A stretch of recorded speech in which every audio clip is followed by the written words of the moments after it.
Good evening, folks. I'm going to call the meeting to order here.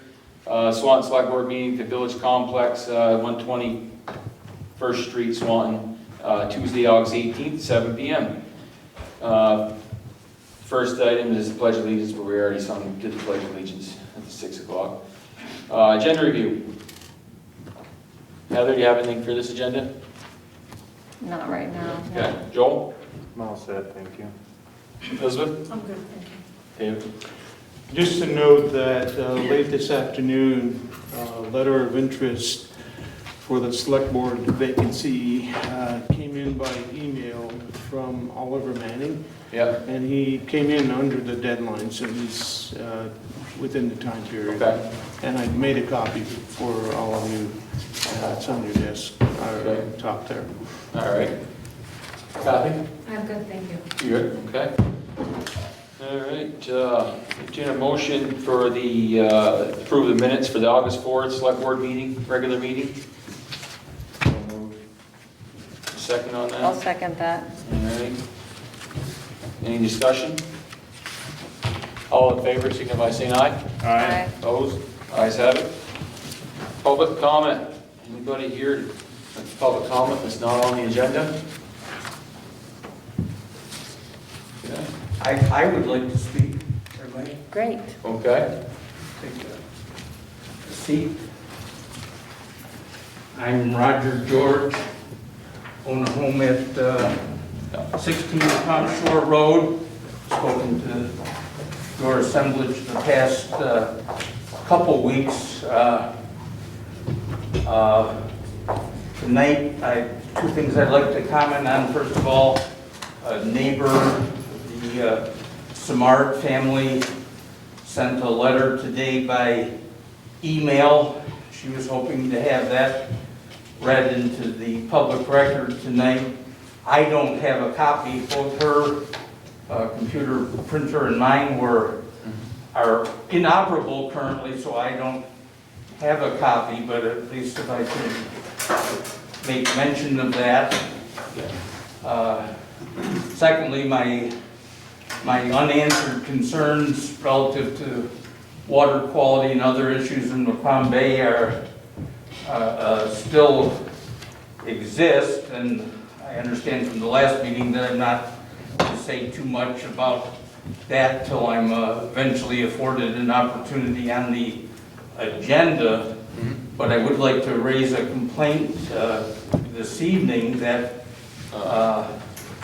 I sent a letter dated August 7th, I believe. I don't want to stop you, but there is a, under old business, Macomb Shore water quality update on our agenda, so. Well, We this can talk is about sort of it. a separate issue, just with the, with your assessing or lister's office, August 5th or 7th, my letter was dated, it should have been received at the town offices at least a week ago, where I indicated that I wish to challenge the premium lakefront assessment on my 50-foot wide parcel in the Macomb Sewer District.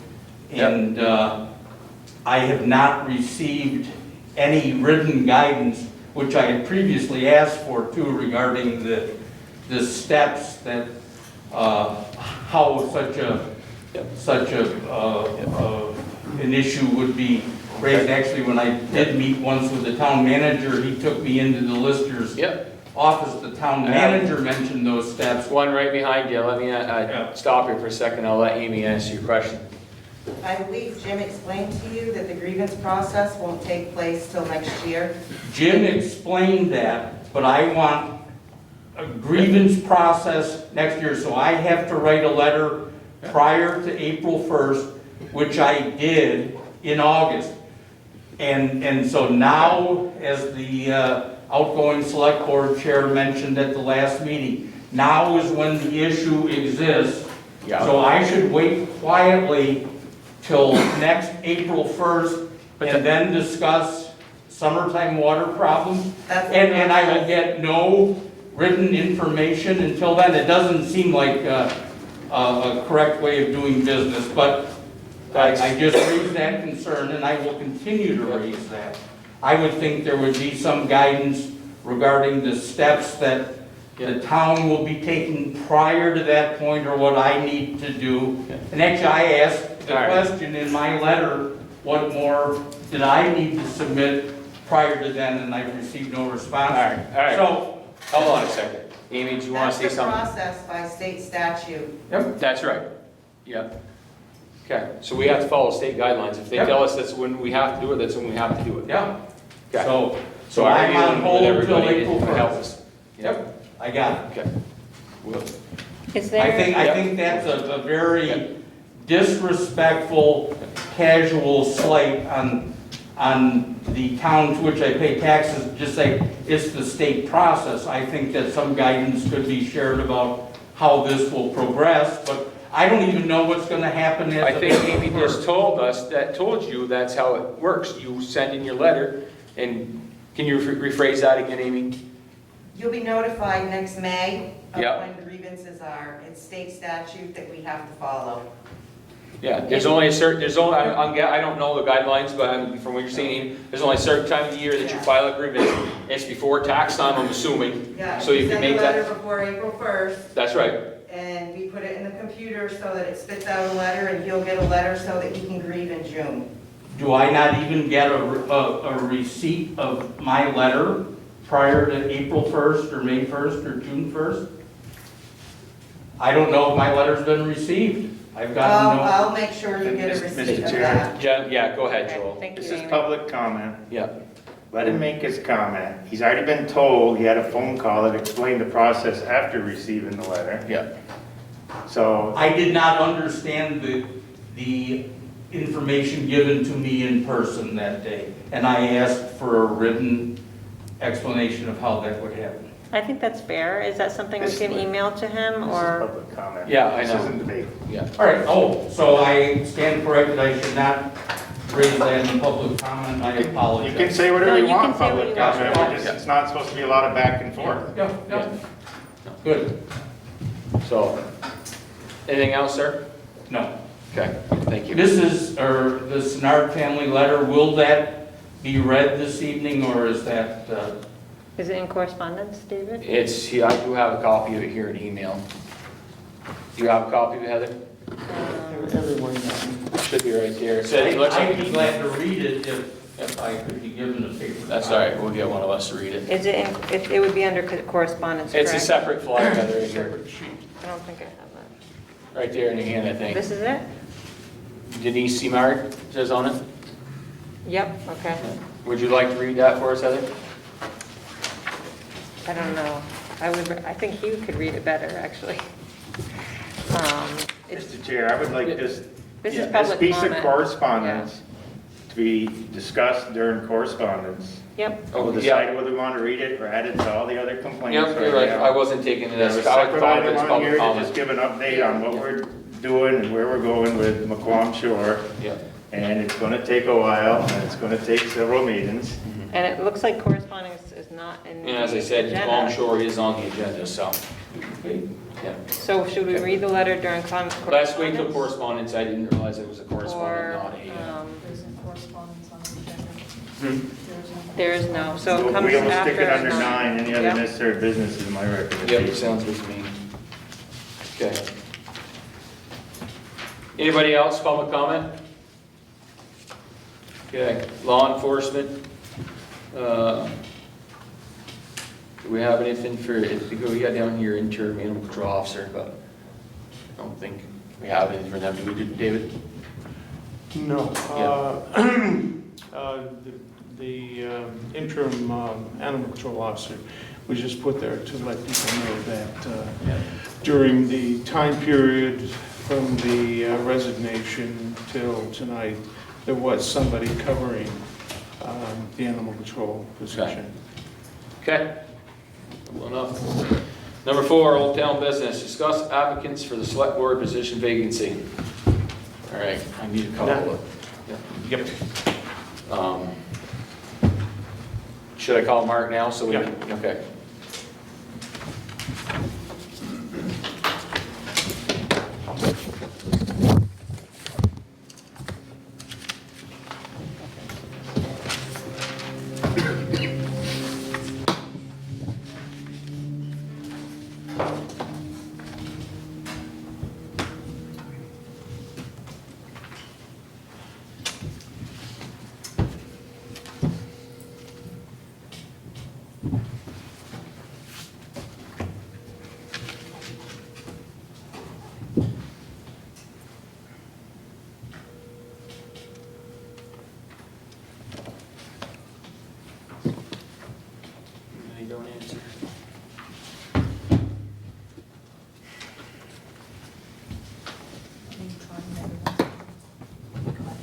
What's that?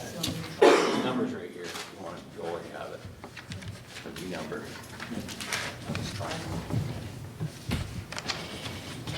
Sorry, folks, we're trying to get our other selectman on, he's out of town on the line for this one, Mark.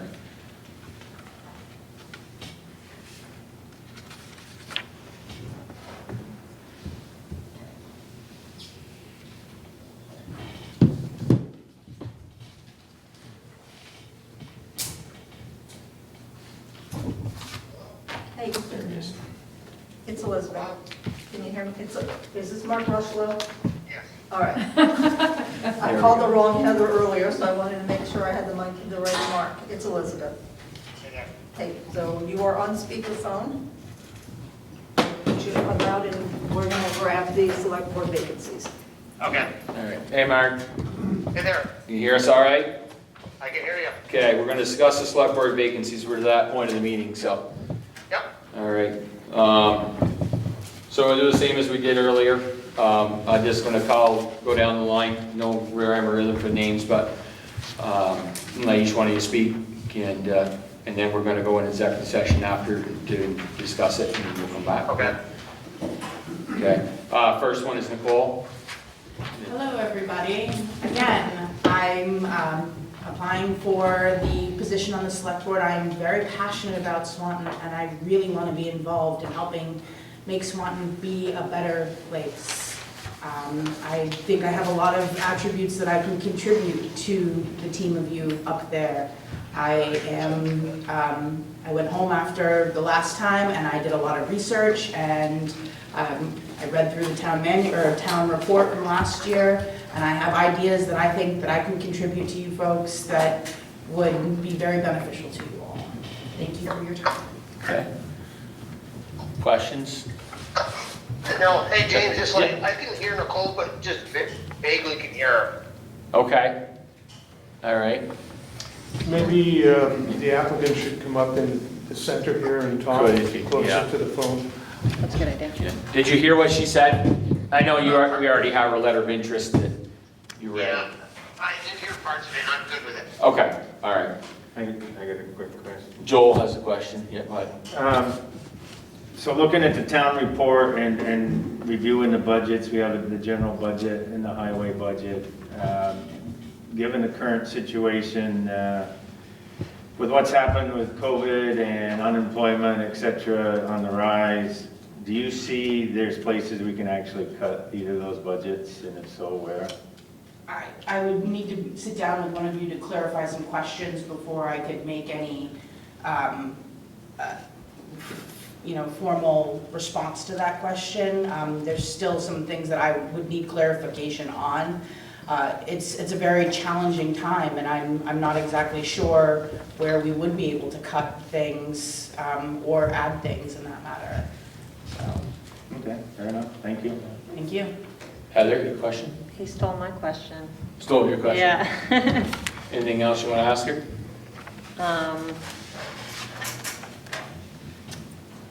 Do you think that it's a conflict being on Chamber of Commerce and being on the select board? Do you think that there are any issues that you might have being on both boards? I don't at all. I think all of the town organizations are trying to work for unity in the municipality in general and making Swanton a better place. And I think we all have the right intentions. And if anything, it would help bridge the gap of communication between all the many different organizations. So I don't see it as a conflict of interest. Okay. Thank you. Mark, do you have a question for Nicole, or are you good? No, I'm good, I'm just gonna go on the last sentence she put in her Italian part well enough to know in which was in before, so I'm good with that. Okay, all right.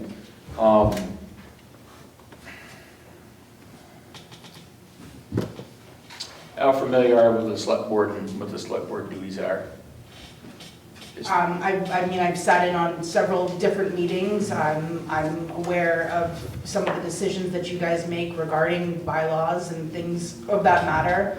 I don't feel that it's anything that I'm not capable of doing. and/or educating myself about it. I've gone back and I've read, familiarized myself with some of the statutes and looked into things with the Vermont League of Towns and Cities, just so I could familiarize myself a little bit more with what you guys do. So I do have some basic understanding. Of course, I'm new to anything like this, but I think I have a lot of fresh ideas and energy that could be very beneficial. Okay, thank you. Thank you. All right. Next is Joe. Yes. Center stage. You hear okay? Can you hear Joe, Mark? No, not yet, no. He's getting closer. Yeah. Okay. That's good. Go ahead. So yeah, I'm a big advocate of not wasting anybody's time. I think everybody's got a copy of my letter of intent. If Yeah. anybody in the audience wants one, shout out, I'll give you an email. Unless you have any questions, I can fire off with those too. But yeah, I don't have much more to add other than what I put in my letter of intent. Though I would change a lot of the questions you guys keep asking. Those are, wow, those need work. They need work.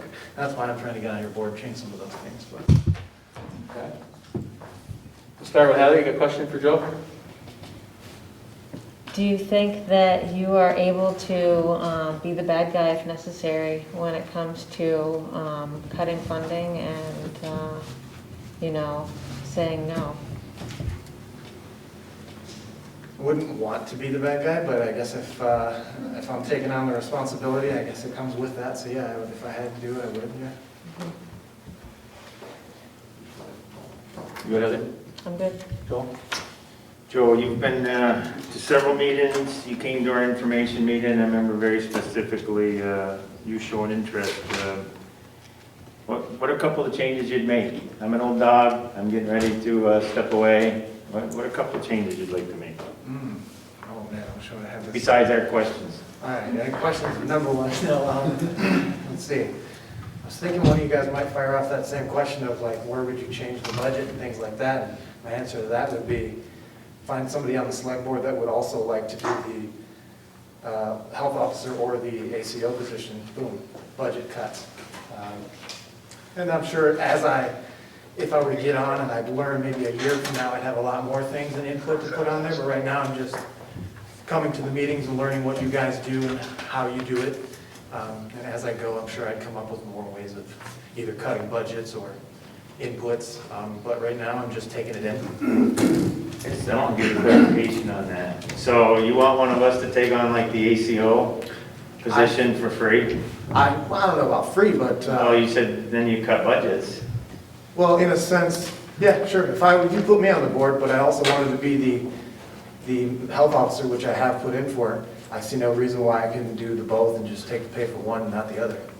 So yeah, absolutely. How much do you think we get paid? I don't know. And I'm not here for that, so I don't know. Don't know. On the board. Yeah. Name much. Yeah, I would suggest you take a look at that. See how much you want to work for free. I mean, that's what some of those positions essentially are. And it's great that people do it, and there's only so, anyway. I get it. Yeah. Thank you, Joe. Mark, do you have a question for Joe? Joe? No, I just really love the same premise of his questions and answers Okay. last time in his letter of intent. I do appreciate you putting in again for it. Okay. All right. I think that's good. Question for you. Thank you. guys. And Harold?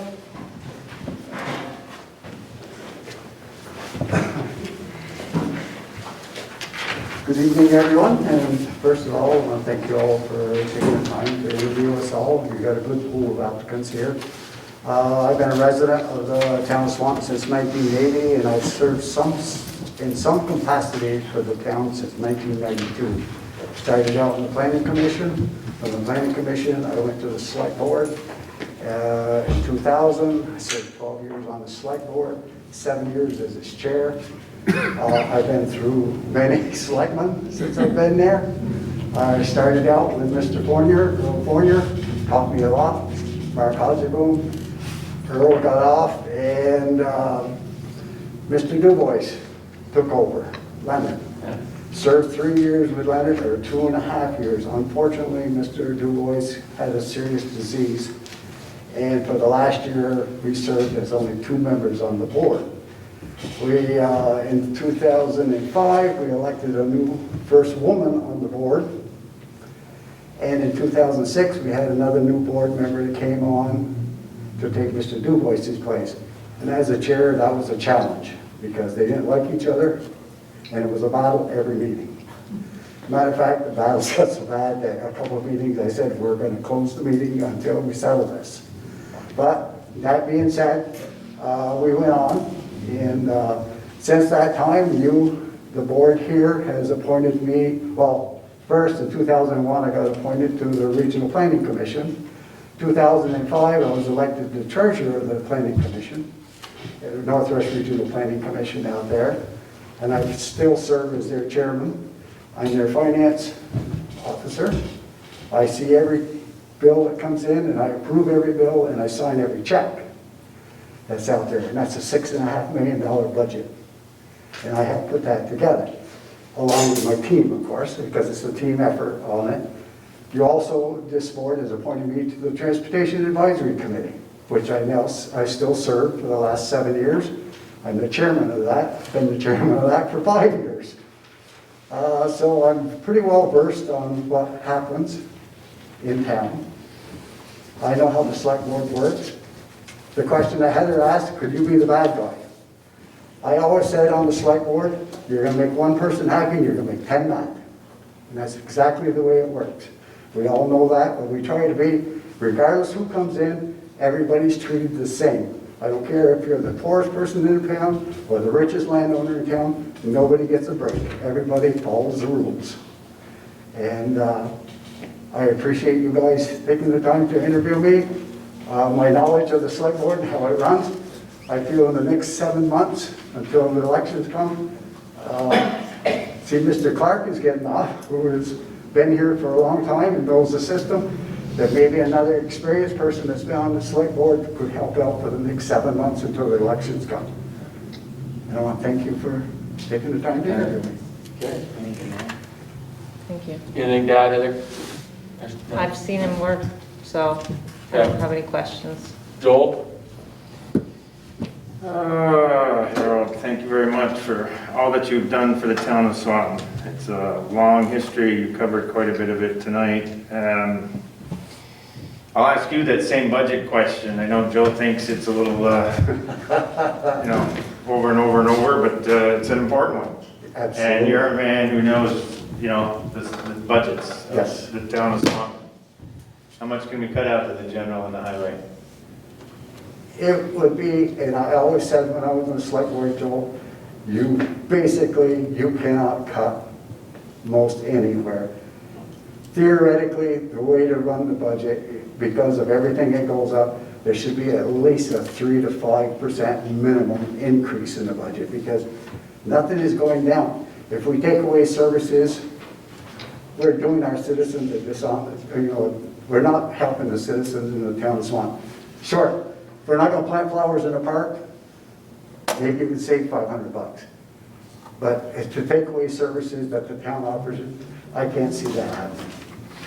Okay, it's good to hear from someone who's done it in the past, because we go through very diligently trying to make sure we're getting the bang for our buck and not getting too much money for out of our citizens. And to cut back, even in the highway, you could cut back, let's say $100,000, 10% of the budget, and then you're going to pay for it Down the road. 10 years down the road. So. Right. And just a side note, this town, and I believe I mentioned that to the select board, the school board used to come and present there.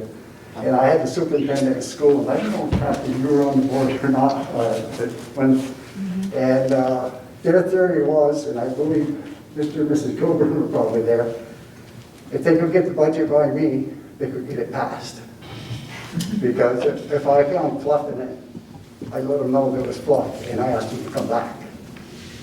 And you try not to be a bad guy, but you have to sometimes say, okay, we just can't afford that. Harold, you are so thrifty, though. I've seen you cut all kinds of stuff out of the budget, and I was always just like, man, I should do that too. Okay.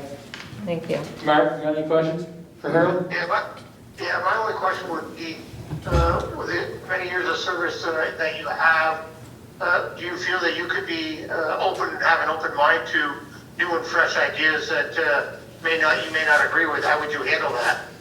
Oh, and I deal with that on my other boards that I sit on, because I'm also on the DRB board. I forgot to mention that. And we have to make decisions that, okay, maybe we can do this, maybe we can do that. And, you just have to be able to distinguish what you can and what you can't do. Okay, thank you. Good. All right, I'm good. Yeah, Thank thank you. you all. Yep. Thank you, Harold. The last one's Oliver Mini, and I don't see him here. Okay. So we're gonna go into executive session now and discuss that. I make a recommendation, I'll make a motion that we go into executive session to discuss the select board vacancy selection. I'll second that. Okay. Do we have to do the fancy motions? Yep, we gotta roll first, right? All in favor, signify by Yes, saying and actually, Yep. thank you, Heather, for reminding us. I move that we find that we enter executive session to the select board to receive confidential personnel information for which the premature disclosure of it to the general public would clearly place the select board and others at a substantial disadvantage. I second that.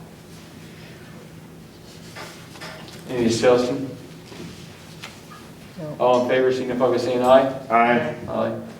Opposed? Aye. Oh, sorry, Mark, I forgot you were there. I'll make a motion. And someone needs to make the I second. move that based on our just made findings that premature disclosure would place the select board and others at a substantial disadvantage, we enter executive session. I second that. 7:30. I second that. Can I ask one question? We're in executive session, but go ahead. We got a motion on the floor. Oh, sorry, hold on. Motion. All in favor? Signify by saying aye. Aye. Aye. Opposed? Ayes have it. Okay, so now we're in executive For the session. record, that's Mark. Yeah. All right, we're now out of executive session, back in the regular meeting at 8:44, 43, whatever you want to call it. 8:47. Jeez. I got you. Be all right. Okay. I'll entertain a motion to appoint a new select board member. Okay, so do I say, I would like to offer the position? Or are you making the motion now? Nope. I need Okay, someone to make the So motion. I say, I'd like to make the motion to offer the position. That's how I say This it? is to appoint. To appoint, okay. The other was So, positions that we're going to offer, and they may say yes or no. This is Okay. to appoint for the vacancy. Thank you for clarifying that. Okay, so I'd like to make a motion to appoint position to Nicole Draper for the select board position for the rest of the term of select board, or the term of, is that right? Fill out the rest of the position until For- March. Until Yep. March, okay? Yeah, until March. Yeah. Is that it? Is someone second that? Mark, can you hear us? Yes, I can. You'll second that, will you? Yeah, I guess I got that. Okay. Any other further discussion? None. All in favor, signify by saying aye. Uh, Opposed? Ayes have it. Welcome aboard, Nicole. Thank you. Thank you all, for all of you that applied. Appreciate it. And thank you, everybody, All to right, do we have a seat? reaching out Right here. and trying to help out there. And we appreciate, there's so many leaders in our community that are doing great things that I think You all set, Mark? there are other Yeah, opportunities too. Congratulations on the phone line, I'll see you guys in a few weeks. Thanks, Mark. Have fun in Maine. Okay, bye. Enjoy your vacation. Yep. I didn't hang it up.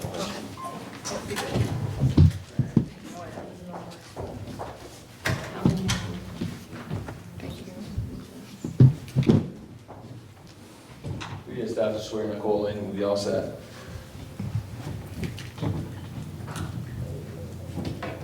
The date, some date.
Okay.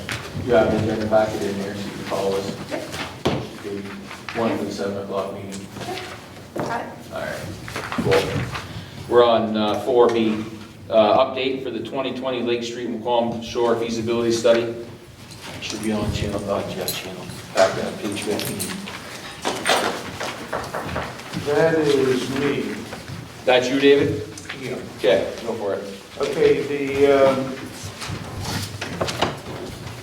feasibility review committee selected VHB of Burlington to do the work on the Lake Street McQuam Shore feasibility study. And I asked them after we notified them that they were picked. We interviewed two of the two top firms that we felt were the best, and picked VHB out of the top two. And I notified them and asked them to send me their standard contract that they use, and that's what you see in the packet. So tonight, what I would need to make it official is to have the board approve the contract and designate me to sign off on it. Or the board can sign it if they'd like. We voted at the last meeting to go with this firm, correct? Right. Okay. Yeah, but there was, they didn't have the contract available at the time. We did. No, What? I thought we all said we loved them. VHB was for a different project, so this is the second project they were being awarded. They're working on another project in And town that was, for the village. Okay. The What did we vote? question was asked when we voted on this at the last meeting. What did we vote on the The last answer is no. meeting for another study? that was the more Yeah, that was a different name, you're right, excuse me. Yep, Oh, yeah, yep. yep. Yeah, the study committee voted to pick these. Correct, we This met after one, the, la- yeah. we met after the last meeting. Right, Now yeah. tonight, we're trying to get select board approval. Right. And that would be what you would do tonight if you approve this, the standard contract, and designate me to sign off on it. This, okay. I'm good now. All right, Mr. Chair, I make a motion, we approve VHB for the Swanton, McQuam Shore, Lake Street scoping study. Okay, I'll second that. second that, all right. Any discussion? The only thing I guess I would add to that is that we allow David to sign the contract. Yep. Okay. I know it's all new to you, you probably agree, Nicole. Yes. Any questions? No, No? not at Okay. this moment. All right. All in favor, signify by saying aye. Aye. Aye. Opposed? Ayes have it. Okay, I'll sign off the original and then scan it and send it back to them. Okay. Sounds good.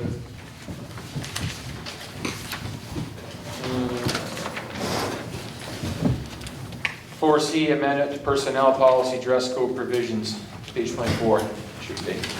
Yep, this is in response to Heather's request for a dress code, and at the last meeting, the board directed me to, I guess, put it in a kind of an official wording, Yep. and that's what you see on page 24. And this would be an addendum to the town's official personnel policy. So if you approve this tonight, that would be added to the end of the town's personnel policy. And each employee would get a single sheet that they would sign off that they received this. Okay. And if you want any changes made to this, then it would probably have to come back to the next meeting and be discussed again and approved with whatever changes were made. So Heather, do you want to speak to your code? So what do we do? So we approve it today and then we can discuss it next week?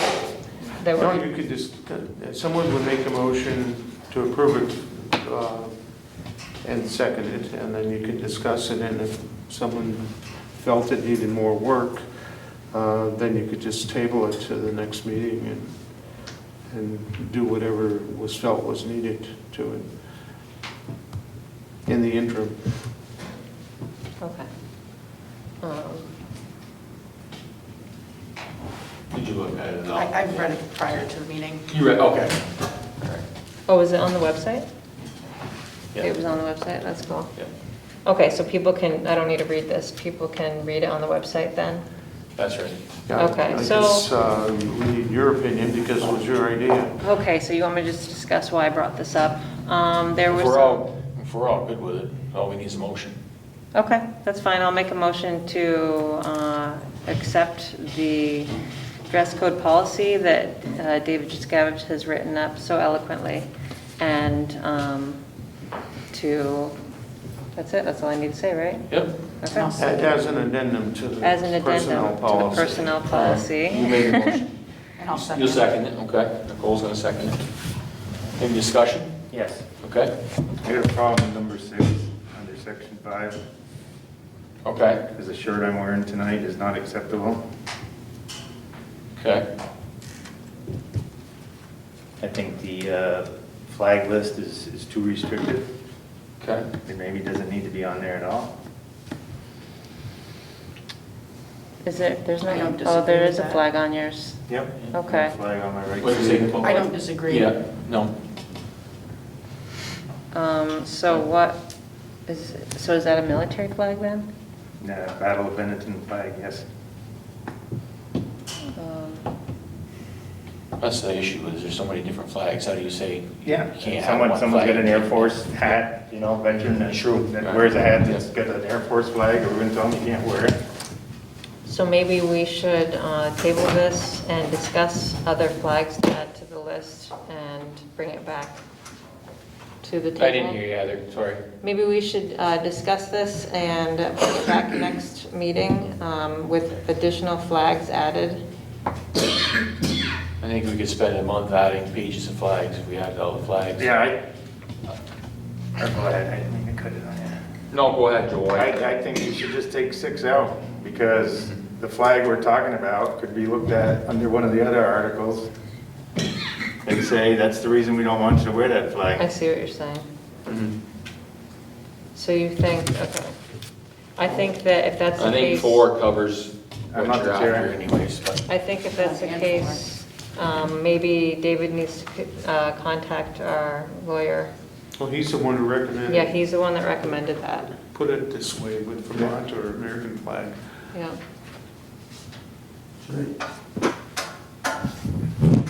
Ed would like to speak, Mr. Daniels.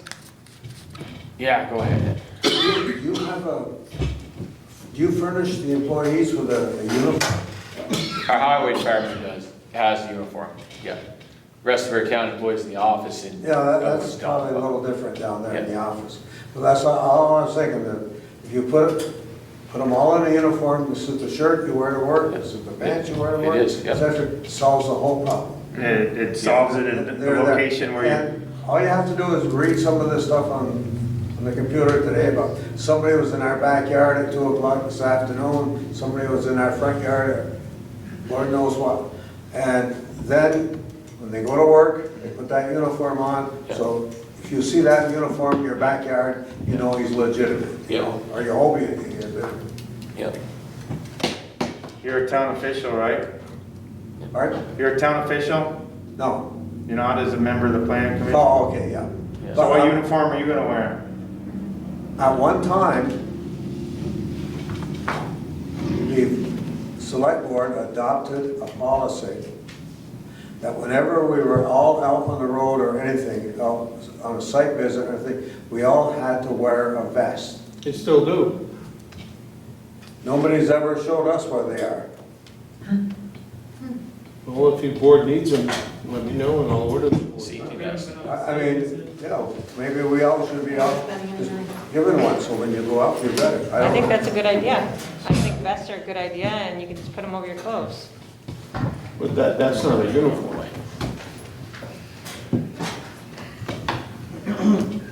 So do we want to work on this and come back to it? Michelle would like to speak.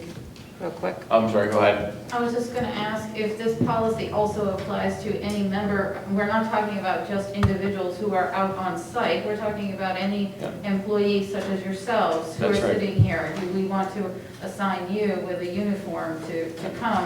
I'm not sure that we do, but we might want to restrict logos, emblems, and such of a general nature so that we're not necessarily being restrictive or permissive of any specific flag. So most employee policies, you know, in any business would actually just refer to them generically as just flags. So we're not, if that's the issue and you're trying not to maintain a list of them, that's too onerous and all-inclusive, and then you'd have to modify a policy all the time. You do not want a policy that you would have to amend. So I would just recommend that you be restrictive and to say if you're not wearing anything that, and I haven't read this addendum specifically to know, but I would suggest that you don't have any emblem logos, or so you're not promoting or permitting anything. The challenge that was brought with that is that some people come from work and then they have to go on a site visit like animal control. They need to go directly there after they get out of work or something to respond to a call. Well, I have to wear certain clothes to my job as well, but then I can change them for whatever. So, you know, I'm not saying that you can't wear what you want to wear every day, but, you know, when we're showing up at our job, Yeah. you do have to change your clothes, or, you know, I might want to wear shorts every day, but I might not wear them to my job. So, anyway, that's just my Thank you. my two thoughts, I just, as from a policy management Yep. perspective. Thank you. And as far as uniforms go, I worry more about dry cleaning those and who's going to pay for it. Ed, as far as having uniforms, my only concern is the cost of buying the uniforms and maintaining the uniforms for all the individuals. Yeah. But a vest would be something that I think would not need as much, you know, maintenance, you know, so. So do you want to strike number 6? I want to talk to the lawyer about that and see if it's covered under the other ones, because I don't want to have another situation where members of the community are upset about that. I want can everyone- find you a lawyer who's gonna tell you one way, and I'll find you a lawyer who'll tell you the other Exactly. way. I don't know if we need to spend We, another $1,000. we as individuals and as supervisors of our employees can make a decision, and then they can challenge that decision through the appropriate channels. But if we say what you're wearing, the flag you're wearing, we think promotes hatred and violence, we don't want you to wear it to work anymore. Yeah. If they choose to wear it, then we take disciplinary action. We've got it covered. The whole issue is the Confederate flag that has started this whole issue. And Now it's- we're talking about vesting people up, Yeah, no. uniforming people up over one person wearing a Confederate flag. And I'm gonna if you're say we gonna take- Say flags and you can't wear a flag like this, I think we're taking it way too far. I'm gonna say we take 6 off and go with it. You're still covered underneath at least 4. It still gives you the right to say it. It says it right there. And this is discussion, so you get a motion on the floor. I know. So people can vote it in as is, or they can vote it down. But people's opinions on the Confederate flag differ. Some people see it as hatred and some people see it as history. So you're going to have that issue again. And that's where, as a supervisor, you have to make the decision. And the individual who says, I like to wear the Confederate flag because I, you know, saw it when I was a kid and I liked it, that's okay. You say, you're not wearing it to work here. We control that, and they can take us to court if they choose to. So yeah, they're still gonna hold their position that they wanna wear it. You say, you're not gonna wear it to employment because we think it meets this. And they can appeal it, they can challenge it if they want to. Was Heather's motion seconded? It was. Oh, was? Okay, so to remove 6, you would have to have a motion to amend by striking 6 from the dress code. Or do we just vote on the original one? Well, if you do, then you're going to... If it gets voted down, then we'll have to go back to square one. I want to make a motion to amend the dress code policy that is presented. Okay.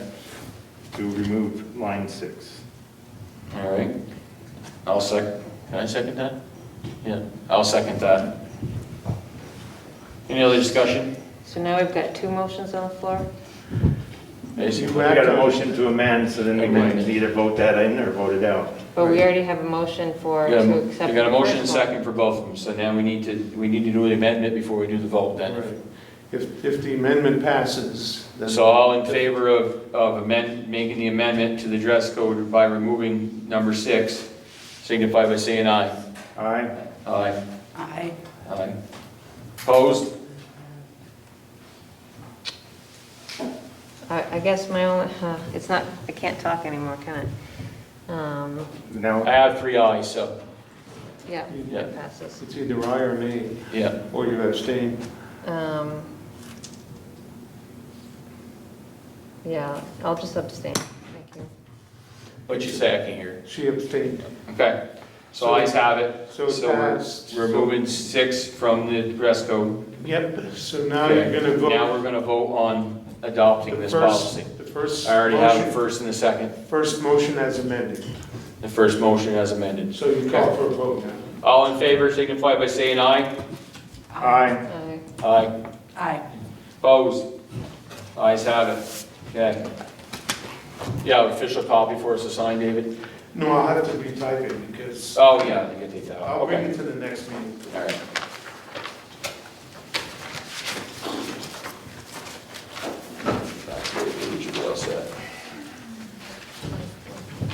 Okay. D, review signed letter to V-Trans for Joe Flynn, Secretary Joe Flynn, page 26. Yep, at the you, last David? meeting, the board asked me to draft a letter to Joe Flynn, who's the Secretary of the Vermont Agency of Transportation, to see if he could get something going with his divisions that are under him about getting them to make a decision on the $1 reversionary clause, buyout clause, on the first part of Robin Hood Drive. I mean, it's been 6 months now since they got their first notice that the town was intending to convey that property, a strip of that property. And I haven't heard a thing. There's been some talk with some officials, but no one's ever made a decision. Okay. So hopefully this letter will get him to get some motion going down there. Okay. First part is just a little background for him to explain what's going on. And then the second part explains the inaction on the part of his divisions Okay. for not deciding whether they're going to exercise that option or not. Okay. Do we need a motion to send this, or you just sign it and you're good? No, you should make a motion to Make get a in the motion, record. okay. And then I have a... I'll entertain a motion to sign the letter to Mr. Joe Flynn, the Secretary of Vermont Agency of Transportation, pertaining to Robin Hood.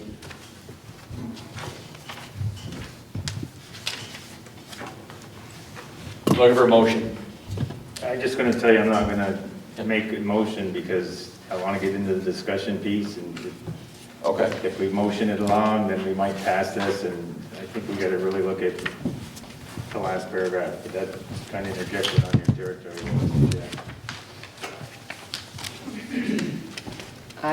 Yeah. This is, what page is this on? Without a motion, can we just go into discussion? Yeah, no, go ahead. Yeah. Yeah, No, that's fine. David put this together, did a very nice I job. probably cut you off, I apologize. I wished I had taken a closer look at it, because the last paragraph, we're kind of asking them to decide to do the $1 or not. We do not want the state exercising the $1 buyback option, because then the state's going to own that piece of land. What we want the state to do is to make a decision not to exercise the $1 buyback. We should state that we very strongly request the state you pass on the $1 buyback, whatever the right terminology is, so that we can properly develop that land in the best interest of, you know, the economic growth of Swanton or something to that effect. Because if Secretary Flynn goes to the person who's holding on to that decision right now, and they just say, yeah, we'll buy it for $1. They're gonna own that little sliver of land, and that's gonna really tie our hands. Yeah, good point. We should really explain to Secretary Flynn that we just need them to say, we're not gonna exercise that option, and then we can go ahead and do what we're trying to do. I mean, if we could sit down with the secretary, we might get there just in a discussion, but in this letter, we're just saying, hey, just make your decision. We're okay with either, is what it sounds like, and that's not the case. Yeah. That's my thoughts. No, good catch, Joel. Can I make a suggestion? Sure. To include Trini Broussard as a carbon copy? She's been in part of the discussions about that property. She's not the problem. Now, this is real estate, so can we explain to the public what's going on here?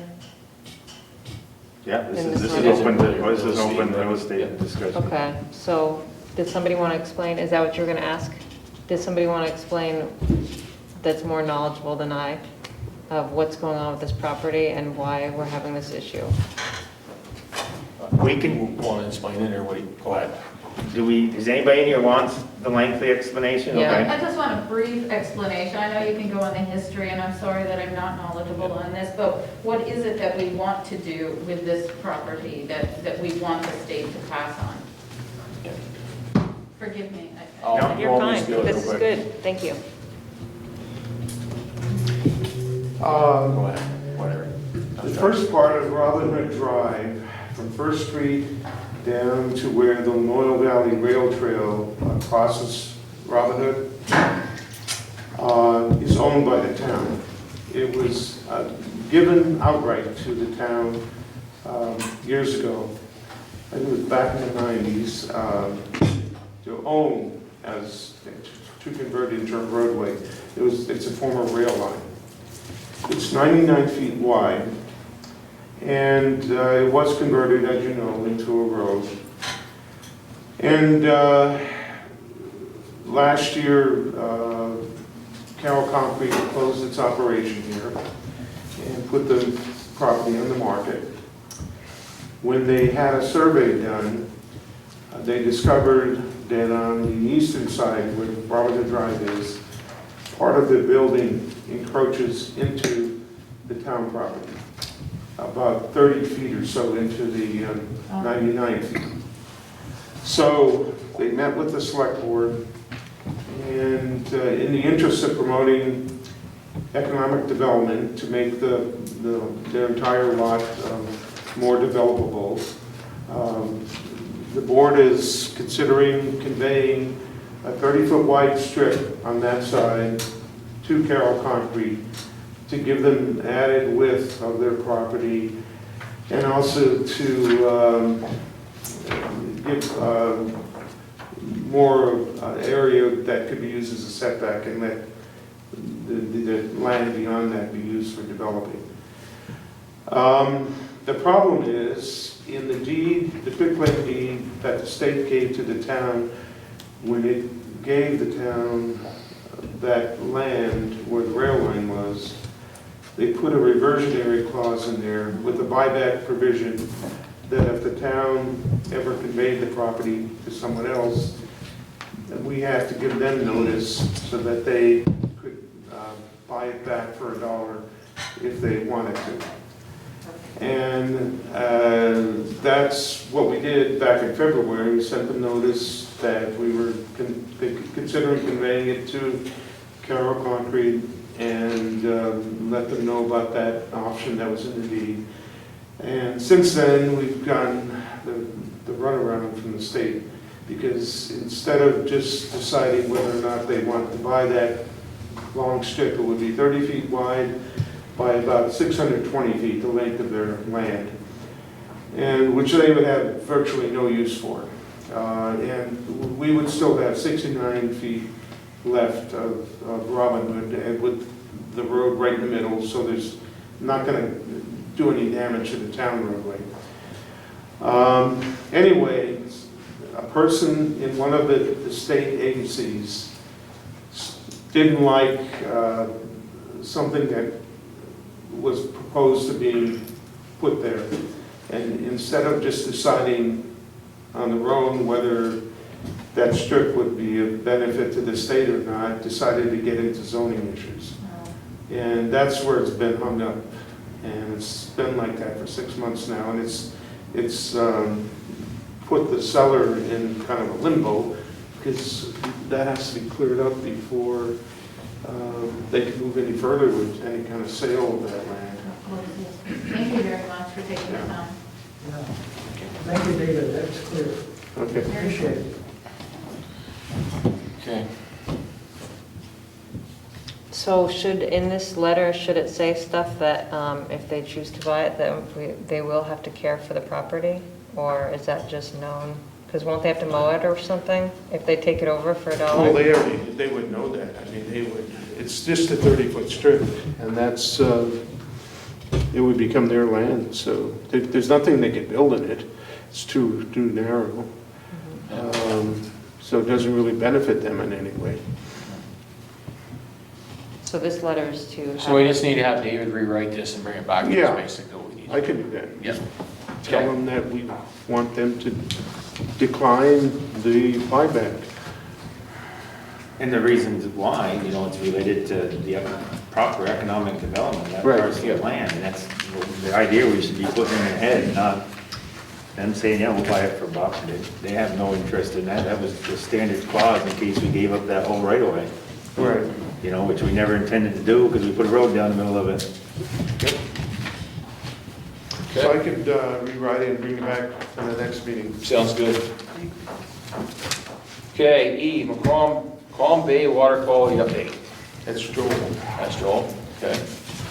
Well, I was gonna say it was David. Yeah, I was gonna say the same thing too, but. At the last meeting, we had public comment, and we talked about what we as the town were gonna do and what we were trying to do. And in the office this week, David was able to get hold of somebody from the state. Her name, David, please? Oh, Karen Bates. Okay, and a discussion with Karen Bates, and we almost had her be able to come to this meeting, but in all fairness, decided the first meeting in September would be a better one for her to attend. She can talk to us a lot more detail about what can and can't be done in that area. And that, should kick off our opportunity to say what our concerns are. And I don't know as board members who's been down there lately. Things have changed a little bit, not much better, but it has changed a little bit with the storm and the wind and the rain. But the lake is, very, very low, and it is very nasty down there.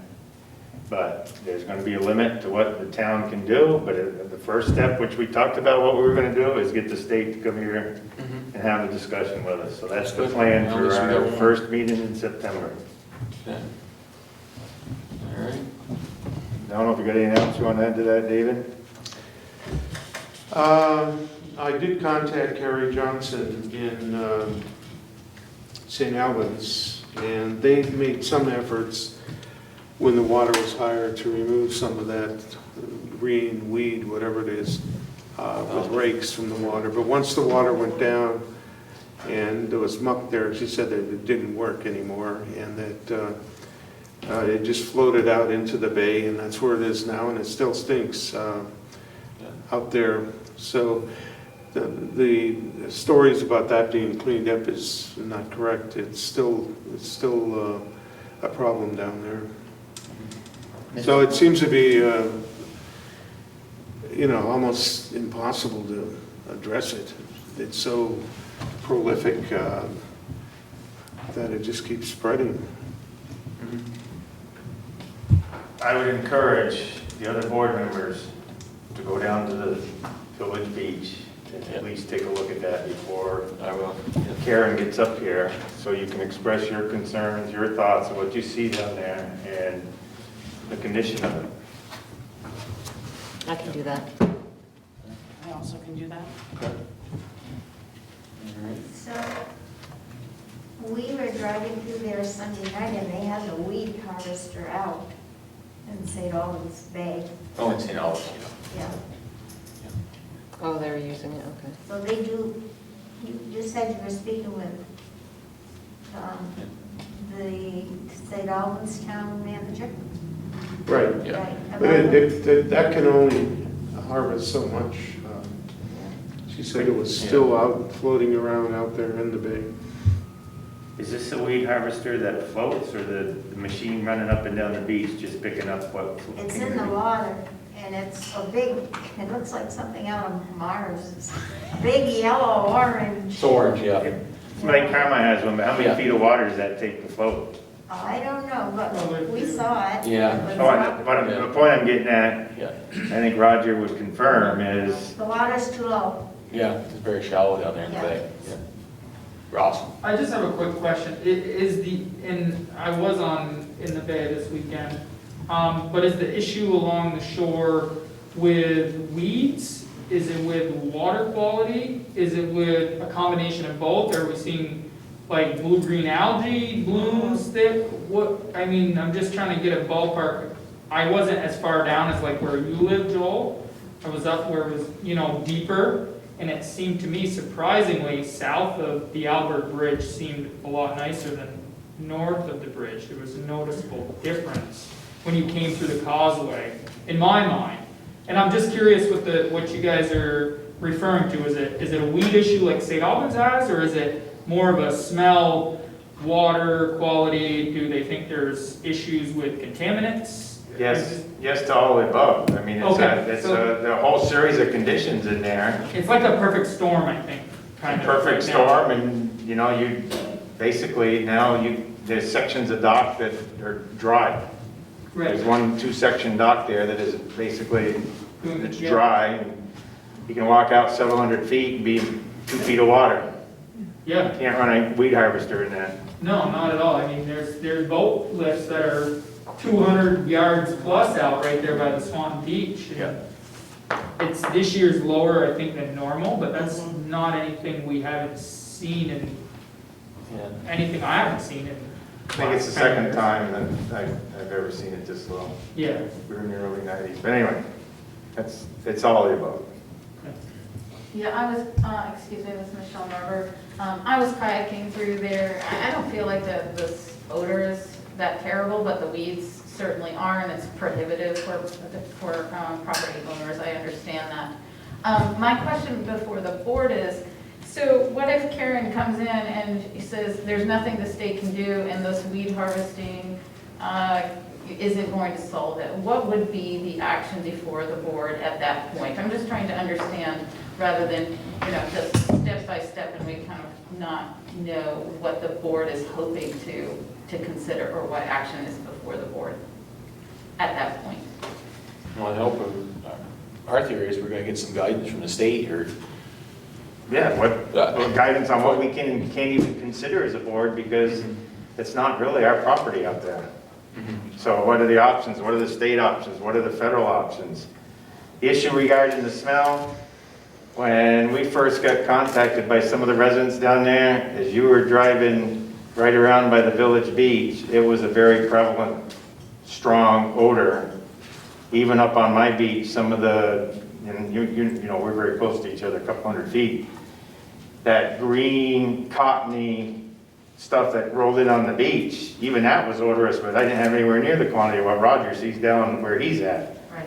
But when I first looked at that, walked there, and you went there, David, wouldn't you say that was a very prevalent odor? Oh, for sure. Yeah, I mean, not quite as bad as the fresh stuff the farmers put on the fields, but it was very strong and very nasty. And I understand that, being upset. It's a limit on what can the select board do, what are the options, and we got to talk with the state because we don't, it's a water body. This is all I'm trying to understand is what are the options? If they say there's no options, what is the select board able to do? Does it feel terrible for the situation or what are the options for the homeowners, et cetera? Well, yeah, the only owner option is going through and trying to, do the devaluation of the property taxes or whatever. Okay, so there's not anything that the board would do to problem is, Go in and dredge and stuff? yeah, To streamline some of that grievance process, so not each homeowner has to take the action to agree to their situation. I think it was stated by Amy, it's set in law, right? The dates to go through that process are set in law, so there's, unfortunately, the next cycle starts next spring. Correct me if I'm wrong, Amy, but I mean, that's what I've heard for the previous meeting, that's what I've heard in discussions down at the town office. You're correct. Yeah, so that, we can't push that up because it's statutory. Keep in mind, the town won't send concerned homeowners even because they're completely removing themselves from the process.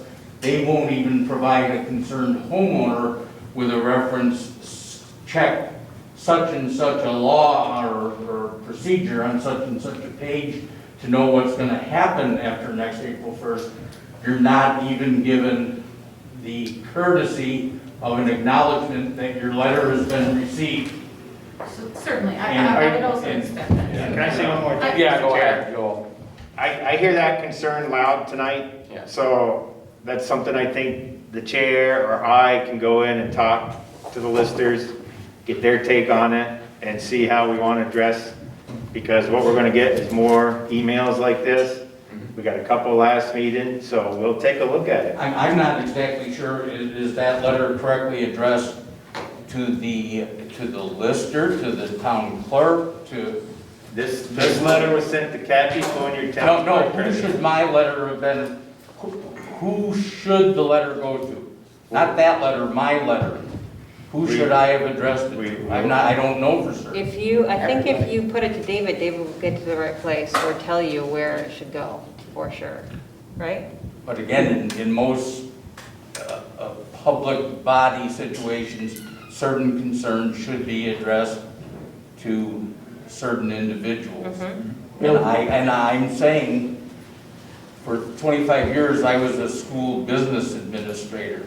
So I'm pretty knowledgeable on how public entities work. I kid you not, I'm not exactly certain who correctly I should have addressed my letter to. Was it to the select I would board, say to we the should be town sending it clerk? to the lister's office. If it's a tax question, you want your grievance, then the listers are the ones that take care of the grievance, so that's what you need to send the email to. Did you send an email originally? Is that how you sent it, or you wrote I it? sent a letter You sent a letter, okay. to a few individuals. but- Okay, and they responded to you and told you, for what I'm No, I guessing? had no response. Okay. Can we clarify that you've had no response? How many times have you been in the town office to discuss the issue? Can we clarify? I'm asking you, Your I mean, Let me ask you this, did you get your question answered? That you sent a letter to the town, stating you're grieving your taxes, correct? I take objection to that question. How many times I've been in the town office is irrelevant to this. I have not once been in the town office to officially contest my assessment. that was going to be the second part of my question. Okay.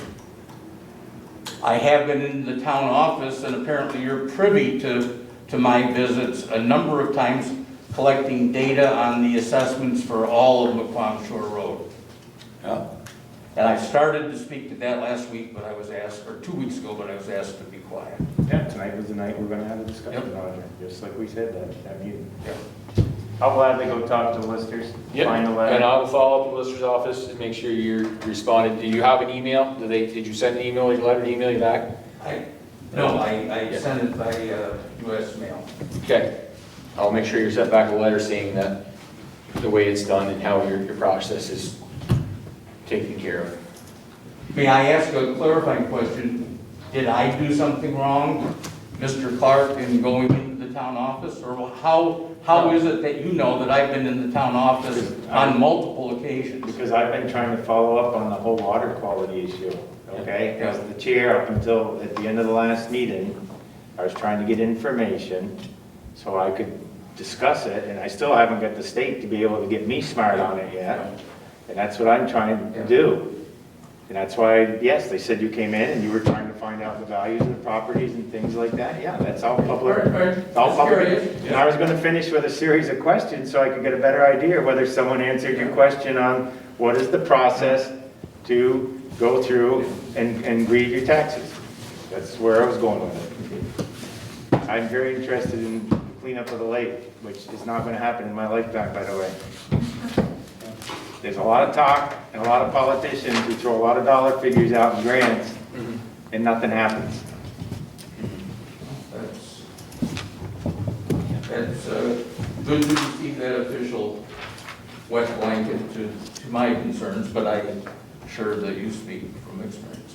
Yes, ma'am. I would just like to close and thank the board for their attention to this matter. I know it's concerning for all of us who live on the lake, not just here. And I just appreciate you getting knowledgeable and reaching out to state authorities. Thank you. Thank you, appreciate that. Could I also mention, have you shared with the, excuse me, you Go ahead. mentioned this being on the agenda, but I'm not clear if this is an opportunity for me to now speak to this agenda item or not. It's up to the chair. What would you like to speak about? Do you have more to add from the previous discussions about Yes. more information?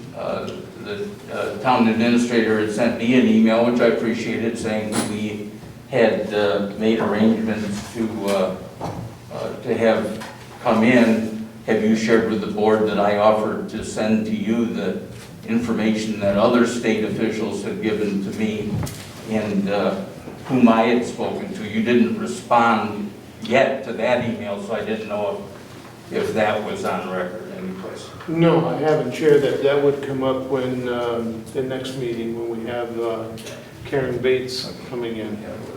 If you want to bring that in. Wasn't sure on that. Okay. And also, I would just share for the record, and I appreciate that you've now spoken to the the St. Albans Town Administrator. When we met in person, you directed me to do that and said that you would not be doing that. So Anything else, sir? I hope that what we've heard isn't in contradiction, what I've heard versus what David's heard, seeing that I was assigned that responsibility. You all set? Thank you. Yep. Moving on, F, cultural compliancy training. Compensation. Yeah. Sorry. Mr. Chair, I asked to have that put on the agenda, but I see that Elizabeth's going to discuss that in item 6, so I will defer. All right. New town business, A, public hearing on proposed zoning bylaw amendments, 29.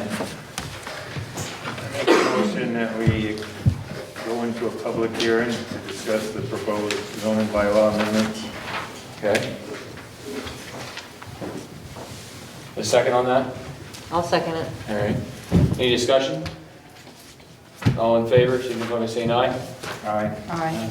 Opposed? Ayes have it. We're now in public hearing for the zoning bylaw amendment. It's all yours, sir. My colleagues, Ross LaVoy, Andy LaRock, Heather, our able administrator, and Amy. It's been a pretty quiet season. Well, we haven't met much this year, so there's not a lot that hasn't happened, but there's a lot that still needs to be done.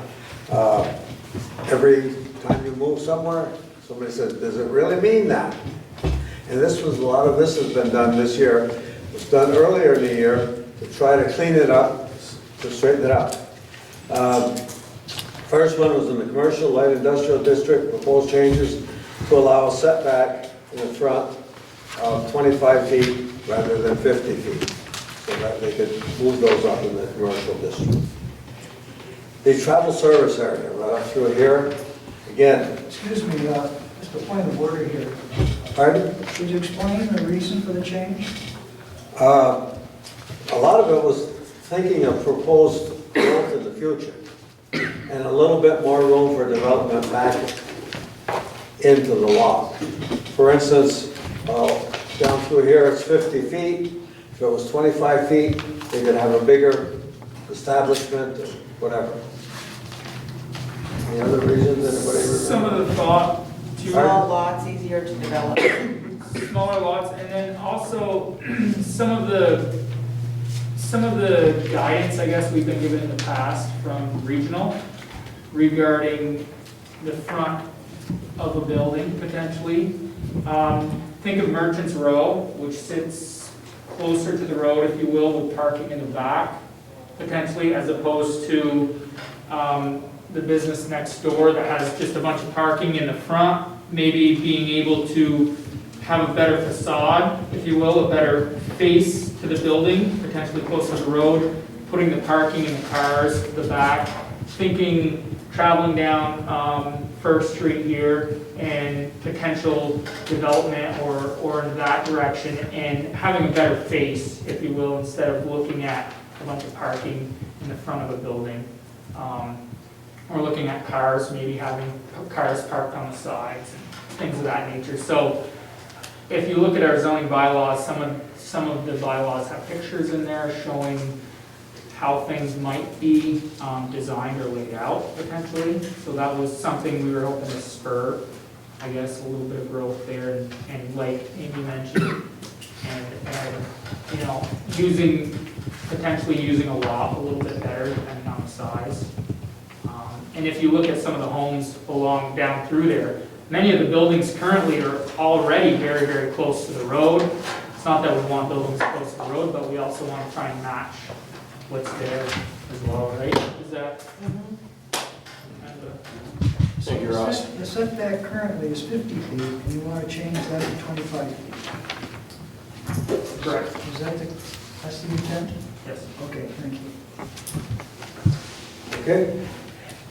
The Southern Growth District, very small incident, an accessory dwelling. Somebody was thinking of building something out there, a workshop or something else they were building.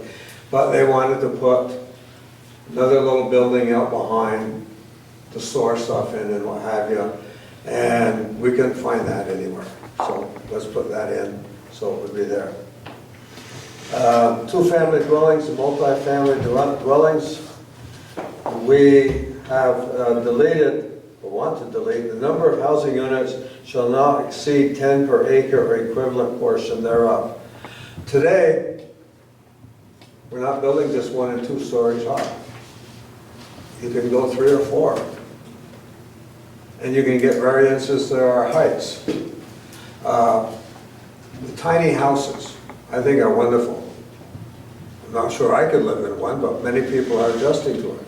But if you take that same dimension of a tiny house and you put that in something that's 2, 3, or 4 stories high, you're getting a much more dense operation. Don't know if it'll ever happen here. Haven't seen too many tiny houses yet, but it could very well happen.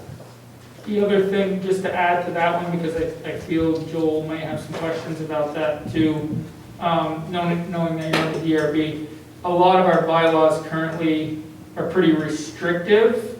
Not restrictive, but we felt that there was enough coverage within the bylaws for those structures that having that 10th or that 10 per acre in there might be the deciding factor for a project that meets all of the current, it might meet all the current requirements, but that 5th unit may not be achievable for a business. That might be the tipping point to make a project feasible. So if they meet the other requirements, say setbacks, lot coverage, all of those things, and not be able to get that 3rd unit potentially, well, that might be the tipping point of someone wanting to do a project because it then becomes financially unfeasible. And there was an instance, I believe, in the village that you mentioned. There is 12 or 14 First Street. He's got 4 apartments and 2 commercial spaces, and he can't get anybody to rent the commercial spaces, so he came before the Development Review Board to see if he could change them into apartments, and this regulation won't allow that. So he's got 2 units that he can't rent. He meets all the other requirements except for this one. And it would still be a conditional use permit regardless, so the DRB is still going to have their option, if you will, to review that. So I guess that was kind of our thought process, just to The next one came about rather simple explanation, automobile repair. He says, can I repair a pickup truck?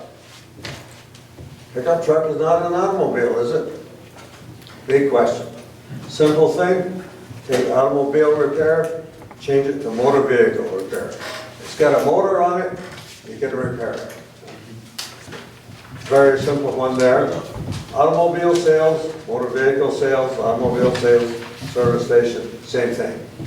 Get that word automobile out of there, make it motor vehicle. It's got a motor on it, it works. And then additions, we'll let Amy touch on those quickly, on development and the tiny houses. We haven't seen the tiny houses yet. They're just definitions. Basically, if you, development, you're gonna see land development in the definitions, and a tiny house, you're gonna see C dwelling, single family, because it's gonna be treated like a single family dwelling, even though the square footage is smaller.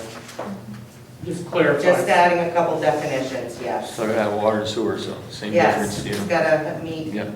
They're not trying to find loopholes, if you will. Yep. And I guess from my point of view, I put a little note up here. 2 or 3 years ago, and I live somewhere near the old youth center. So I'm used to how many kids were walking by and how many weren't. Now there's nobody. But it was in this room, it was the select board, the trustees, planning commission, forgot who else. And we got pretty wound up on the community center that night.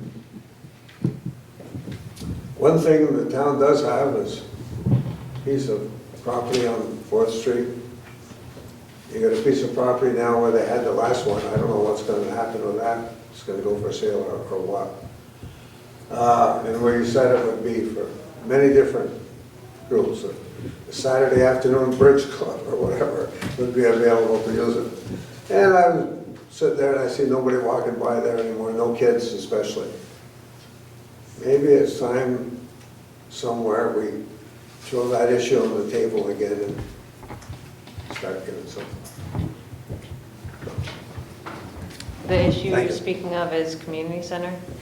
Pardon? What issue do you mean, putting on the table the community center? I'm sorry. The community center, that's what you want, the issue on the table? Well, I'm just saying, let's not forget it. Yep. We had a night, a lot of discussion. Yep. We'll help many different organizations. Let's not just forget it. Okay, thank you, Ed. You're welcome. Nice to see you all again. Nice to see you. Do we have any discussion? I was there for these meetings, Board members? so I'm happy with them. I didn't hear what you said. I'm happy with them. You're good? I already Okay. know about this stuff, so. Yep. Thank you, Ed, for speaking so well about the issues, and Ross for answering some questions, and Amy too, man. Good call. Yeah, nice job presenting it. Thank you for the clarification, and it is a conditional use, because I was going to bring up parking, but that'd be something you look at under conditional use, so thanks for anticipating my question there, Ross. Nice job. All in for select board? Oh, sorry. And then Ed, I'm just going to throw out regarding community center, that is going to be my biggest disappointment when I leave. We made a lot of progress last fall, and some things happened this spring, and the back and forth kind of died down, and then COVID-19 happened, and that changed the whole dynamic. When you hear discussions tonight about budgets and trying to cut budgets, how are we going to convince anybody right now to spend a lot of money toward a community center? But I think it'd be such a great thing for Swanton to get in a community center where more people would interface and interact, but that's not happening anytime soon. It's one of those things that this virus probably put an end to. At least if we keep it in our minds, maybe something might come. And the nice thing is, we own some real estate. Okay. I think right now we're doing inventory of the different properties that we're already paying for, so that we can kind of look at different ideas about what can be used for other things, so. When I say we, yeah. Go. Sandy? I'd Yeah. like to thank Joel for all the work he did on the teen center. We almost had a deal there. Also, I would suggest that we find a way to acknowledge the work that the Chippinellis did for the town of Swanton for over 20 some odd years. When things were good and they were getting funding, they did some wonderful things for our youth, something that none of the rest of us in town did or committed that kind of commitment. They took kids on trips to out of state that had never been out of town. So if there was a way that we could acknowledge them, that would be great. Can we come back to that in a few minutes when we get to the other closing public comment? Then we can talk about that. But I have a couple questions on the zoning. On the zone, okay, go ahead with those. I just want to close this. Okay. Yeah. I just wonder about that. I don't even know what kind of fence you call it. And it's on the end of First Street in front of an insurance company, I think. It's right on the sidewalk. Stockade. It's a stockade. A stockade type fence. Is that permitted under our zoning laws? You have to ask the zoning administrator, I don't know that. I'll take a look at it. The And the other insurance question- company? In front of Shipman I Insurance. think it is. And the other question I have, and is right across the road from you, is where the old feed store used to be. Oh, yeah. Somebody has some kind of a business there with wrecked cars. You must know what I'm talking about, it's right across the road from you. I'll bring it up to Amy, I know what you're talking about. I'm already on that one. Okay. How much is by you?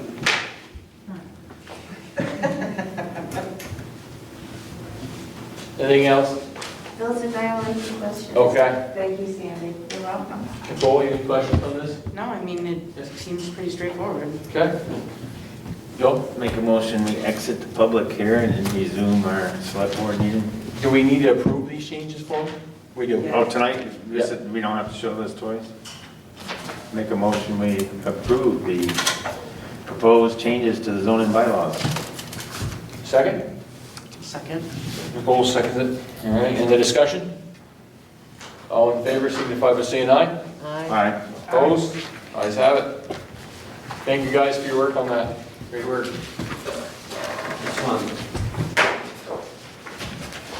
Make a motion that we exit the public hearing on zoning proposals. I'll second that. See you, Ross, thank you.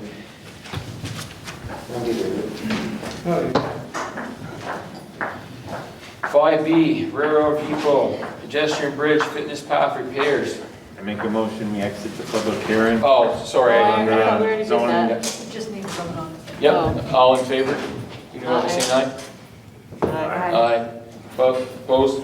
Ayes have it. We're now out of the, back in the regular meeting at 8:45.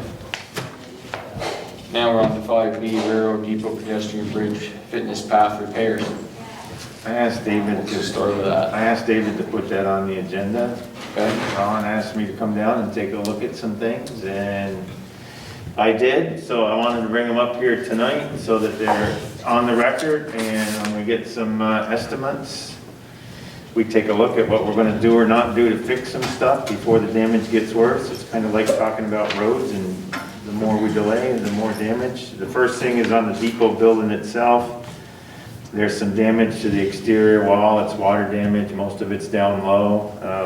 Right now, Ron is getting an estimate to do some of that repair work. Bless you. The second thing is we took a walk on the bridge. There are a few sections of the board. The boards are sandwiched together, they're upright and they're bolted. Some of them, one or two places, the board is actually rotting right now. Someone will have to chisel out or something, cut a piece and put it in there. The other thing I think is that that deck needs some type of sealant put on it. It's been there for quite a while and there hasn't been any preservative put on that. That's something we should take a look at. I'm assuming this all would come out of general funds of some sort. Not that we budgeted for coating the deck, but the rod and wood is something we should look at. I think that could be done fairly cheap. And the other thing as mentioned within the last year, I think, is the actual structural steel. There are some spots that need to be touched up, and all they're gonna do is get worse. They're gonna get more pricey. And I can't imagine what the cost would be to envelope that bridge, to sandblast it and paint it. Where we would come up the money for that, maybe through $1,000 or something, but some of that little touch-up, I think, could be done again, for not too much Was money. that bridge stripped and before it was put in there and painted? Oh, I'm sure that was all Yeah. cleaned up and Yeah. painted. Oh, that'd be wrong, but I know that, so. At least 2 coats. Yeah. Yeah, that was a very nice job. And then we walked across the bridge, and on the village side, there's some wooden fence with a top rail, and some of the top rail pieces are rotted and coming apart. Ron has asked for an estimate to get that replaced. He talked to me about trimming a couple trees at the depot. If the board doesn't have an issue with that, I'll have the highway guys go take a look and see if they will entertain doing that or not. I need board approval, if I'm gonna bring the highway down there. I don't have a problem with it. Okay. Yep. And then, part of the discussion, and I think subsequent to our meeting, was some damage that took place down there. And I know that there's talk now, and I think he's working with David on some security camera changes. So I highly encourage that we do that if it can be done at a reasonable price. And I think it's time. We talked about it a while ago. I spent a little time on it and didn't get any farther with it. Is we should look at some additional lighting down there. And I don't know how you feel about the lighting, but I'm gonna ask tonight, how you feel about it, is get some additional lighting down near that caboose area. It's pretty dark in there, and I think recently someone broke in there. That's what I thought we heard. had the village look at that at one The time. village looked at it, came up with a few thoughts, and it just didn't go Never anywhere. got anywhere, yeah. It all should be part of a revolving list of things that we think it needs to be done. They get stuck on a list until. I know there's we some do it. unbelievable rebates right now with exterior lights and stuff like that, so a lot of that stuff is really cheap. That's what I took out of the meeting, Ron, I am sure. You can add to that.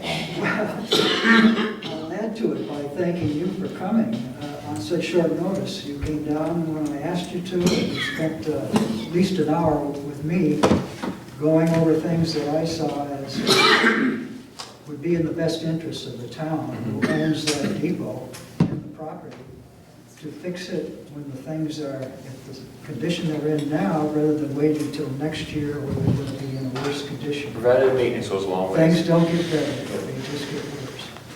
And I really appreciate Joe coming down and looking at the things so that I'm not just a voice in the wilderness. I already spend probably more time down there than I do at home, but sometimes when I need to, I do. And I appreciate the opportunity, but someone has to look out for that property and to be concerned about its condition and to hope that the select board will get behind any requests for repairs, because it's a community asset, a big community asset. If you're familiar with the number of people that come down there to walk the rec path, you'll know exactly what kind of a community asset it is. And so,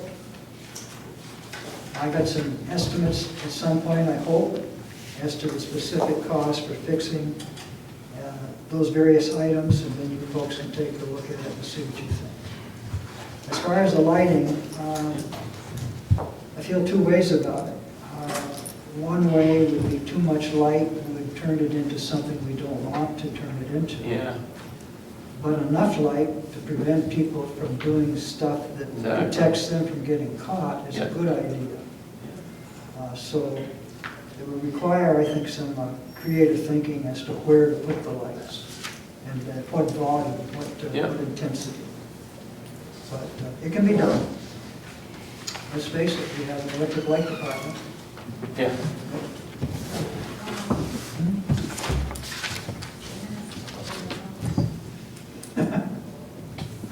Yes. Just worried about your mask. David has a comment. I'm good. Oh, David? Yeah, I called Reggie the other day and asked if he could give us a quote on putting up a pole and with a lamp on it right behind the caboose so that it would light up behind it and cover both sides of it. You know? Yeah. And the front of it is partially lit by the other lights that are there, so I think that might discourage these vandals from trying to get in there and damage it further. And I think, Ron, can you describe all the damage that was done to that caboose? No. It's too much. Too much? Too much? It's a periodic thing that happens. You can almost, I'm going to say set your clock by it, but if we could catch them. That's why I'm a little bit concerned about lighting. Some kind of lighting might be an invitation to come. Yeah. So we have to be very careful about that. And placing a pole too close would take that item, that caboose, out of context. And it wouldn't like it does now. It's on tracks and it looks like it's heading down to McQuam where it did originally. So again, I think we have to be sensitive and careful about where do we place the light on. We do need some. And I appreciate you folks looking into that. I think you're right. I think light invites people to, it doesn't, if you were to drive by and people were there and the lights were on, you wouldn't see them unless it was, they had their flashlights and they were doing stuff. You would be more available to notice that there was something suspicious going on. Because they said that at the Marble Mill, the people that came to our community to speak about safety in the park, they said lights on are actually encourage behavior and encourage people to come to the park after hours. And it should be dark at night. And I don't know if motion sensors would be helpful in that situation where the light might turn on in the depot and that might discourage people from using it, or how that would work. I like that idea. So, something to look into. Well, I got some ideas.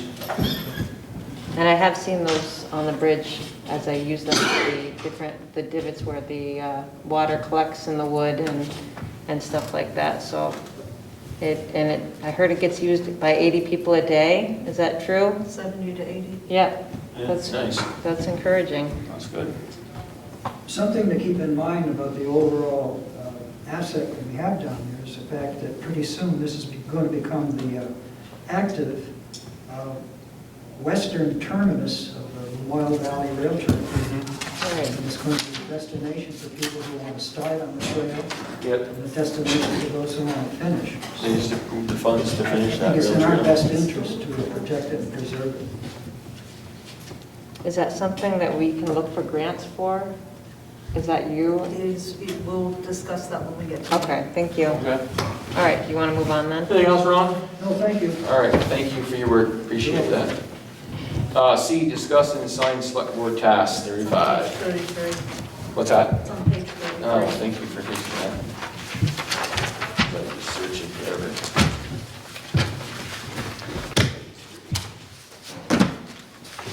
So we have open task is police commissioner, personnel rep, legal rep, and animal control rep. And effective end of September, we might as well talk about highway too. Yep, road commissioner, or highway commissioner. What these are, to pull out if you're familiar with them, is there's somebody from the board oversees each one of these positions, basically. So if someone has an issue from that department, I think they can come back to the board with it and come forward, rather than someone having to call every member to find out something. Absolutely. Basically the thing, so. So police commissioner, is the first one. Gary was the police commissioner.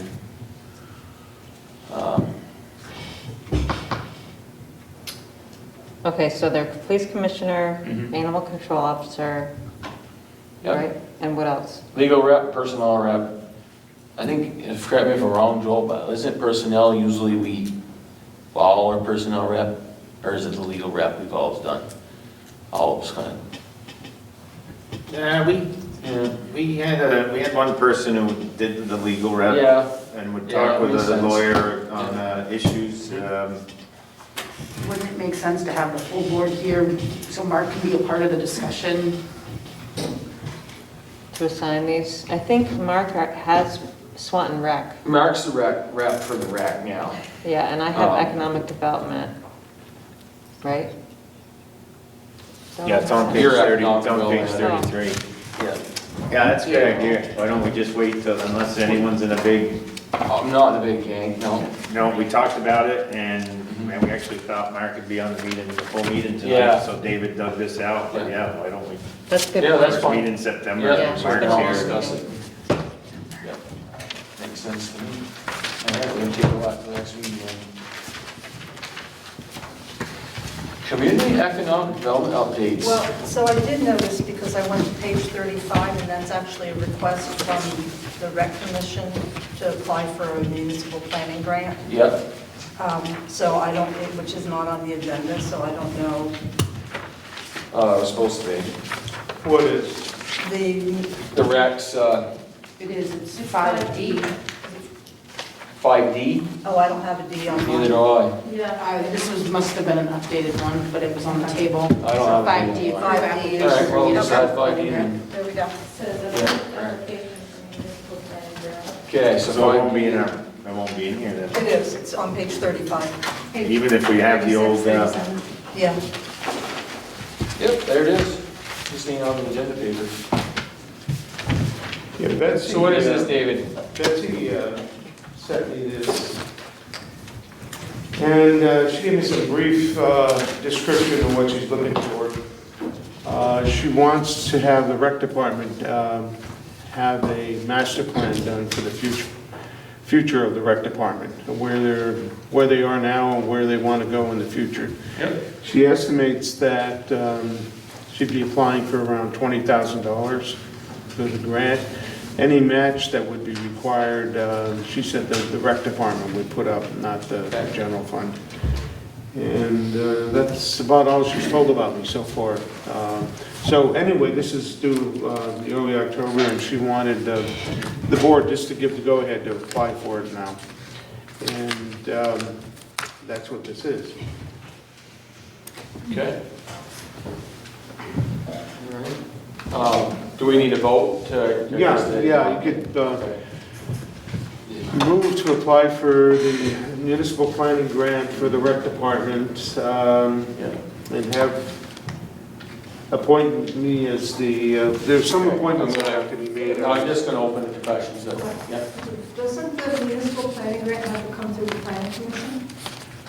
It'll be there tomorrow night. Okay. That's why I left that part blank. Okay. Do you have any other discussion, Heather? I don't have discussion now. No, I'm good with it. It does require, if you look down just below the middle, I'd be the chief administrator of it, but they also want an alternative authorizing official for redundancy. And since Heather's on the planning commission, perhaps she could be there. Essentially, you wouldn't be doing anything. It would be just there for their purposes, to see that there's a backup. So if you like, I can add your name on there. And then the board would have to sign it. I need to get out here. Nicole, you have anything to add? Pardon? Did you have anything to add? Sorry. No. Okay. I do have a quick question. Yep. Is there any matching funds? Yeah, I just mentioned that. I'm sorry, David, I was trying to find the thing, I didn't hear you. No, I don't know what they are because Betsy didn't tell me, but she did say that the rec department would cover whatever match there is. No, I understand, I'm concerned about, in this world of budgets, how much is that possibly gonna increase the rec? We just gave 20%. She didn't tell me. What'd you say, I Elizabeth? believe it's 20%. 20%? Yeah. But I thought you just said it wouldn't come out of the general fund, they're gonna cover it with their own expenses. Right. Yeah, so it won't affect the tax increase or anything like that. They won't what? It won't like increase the taxes or their budget or anything, they're just gonna cover it within their budget, the Rex budget. That was my understanding. Right, yeah, that's what you told me. Well, they may add the $2,000 in their budget for next year, because that's where Joel's going at. I'm leaving it. Yeah. I think the point is that it still digs into a potential surplus. So if they have a surplus of the 20% of a $20,000 grant, then those are, monies that, are sparse right now and coming into a future budget season. I just wanted to put that out there. I will say that I'm okay with this because the rec does a phenomenal job with their budgets and their fundraising, and I have full faith in them that they'll. Yeah, they do a lot of their own fundraising. I fully support rec too, I'm curious. Oh, no, you're good, Joe. Dollars we're talking about, Yeah. they got a big increase. Well, he said $20,000. Didn't you say 20,000? That's what she's estimating that it'll be. Okay. All right. So we need a motion for this, David? Yeah, to approve, and then you have to sign it. Okay. I'll entertain a motion to approve this for the rec to go ahead to apply this grant. And I'll second it. I need a motion first. I'll make the motion. Oh, sorry. Joel's made the motion. Getting late. Any other discussion? All in favor signify by saying aye. Aye. Opposed? Ayes have it. Okay. So, sign next year.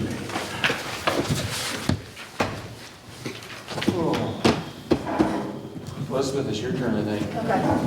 So I just have a couple of things. I'll try to keep it brief because we are after 9 o'clock.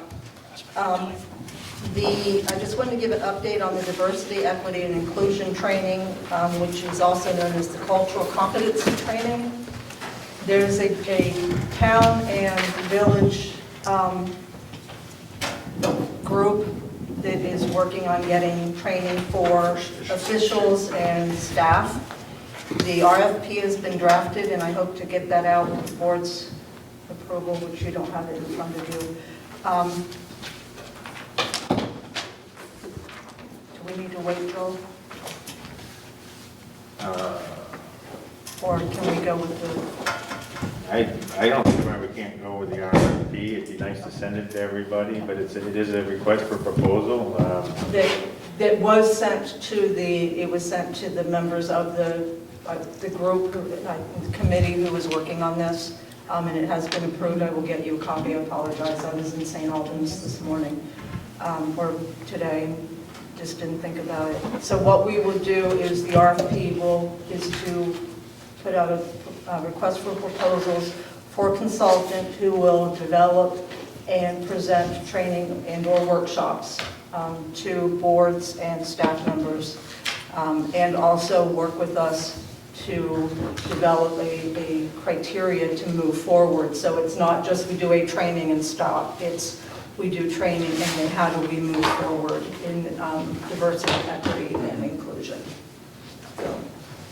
It doesn't commit us to anything, kind of like when we do the design for the MVU sidewalk, we get proposals, 3-4 companies might send us a proposal. At that point, the select board can look at it and say, yeah, we only want to do this much, or we want, it's to get something started. I recommend we don't wait till the next meeting. I recommend that we give approval to send the RFP out. It's pretty generic, and it can certainly be sent to everybody, and then if there's something in the RFP you don't like, you can actually can amend the RFP if you need to. We're not locked in any dollars anyway, No. so it's just RFP. And I reached out to Sarah Waring at the Vermont Community Foundation, and she suggested we apply for their SPARK grant, which would be up to $3,000. That would offset the cost of the training. So that way, because we did ask for a fee schedule, how much would it cost to do the various activities, so that way, as Joel said, you can kind of pick and choose if you want to, based on how much things cost. I would make a motion. Sorry. Yeah. Sandy had a question. Yeah. No, go ahead. I was just gonna support what Joel was saying. I think the sooner the better, because many municipalities are after this kind of training. And as Joey said, he knows a lot of police departments that are also. So these people are going to be in great demand, so the sooner we get that out, the better.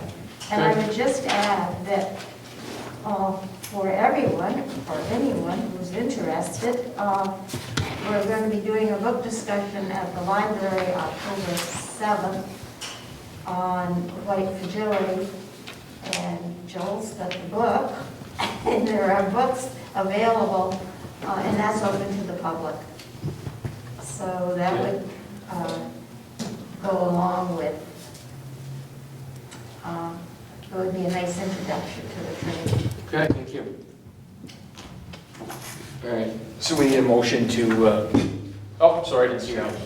I just was going to ask a question, perhaps Elizabeth can answer, is do we know if the St. Albans, I'm just trying to figure out if we can partner with any of our neighboring communities to also, are they pursuing something very similar to Sandy's point, maybe many official groups are seeking these types of services, and I didn't know if there was opportunity or discussion in the ethosphere about that. Can I touch that one? No, go for it. Yeah.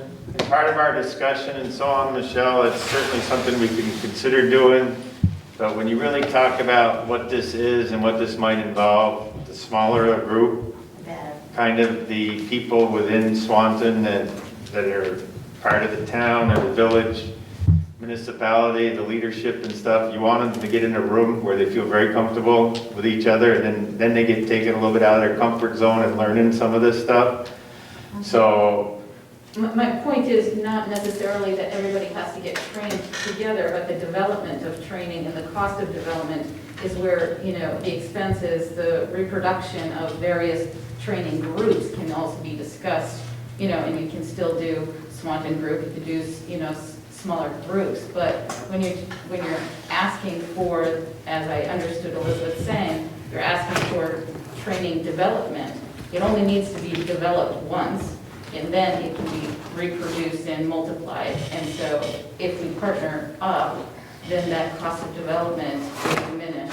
Well, go ahead, Joel. yeah, I don't think we're asking them to develop training specific for us. It's for them to develop Then I'm a plan for us of, it should be stuff they already are covering and have done some of these workshops or different trainings, and then say, okay, they come talk to us to develop their RFP and say, we think we should do 4 hours of this and 6 hours Perhaps of I that. just misunderstood the ask of the RFP. So Yeah. forgive me. No, I great question. Nothing wrong with that question.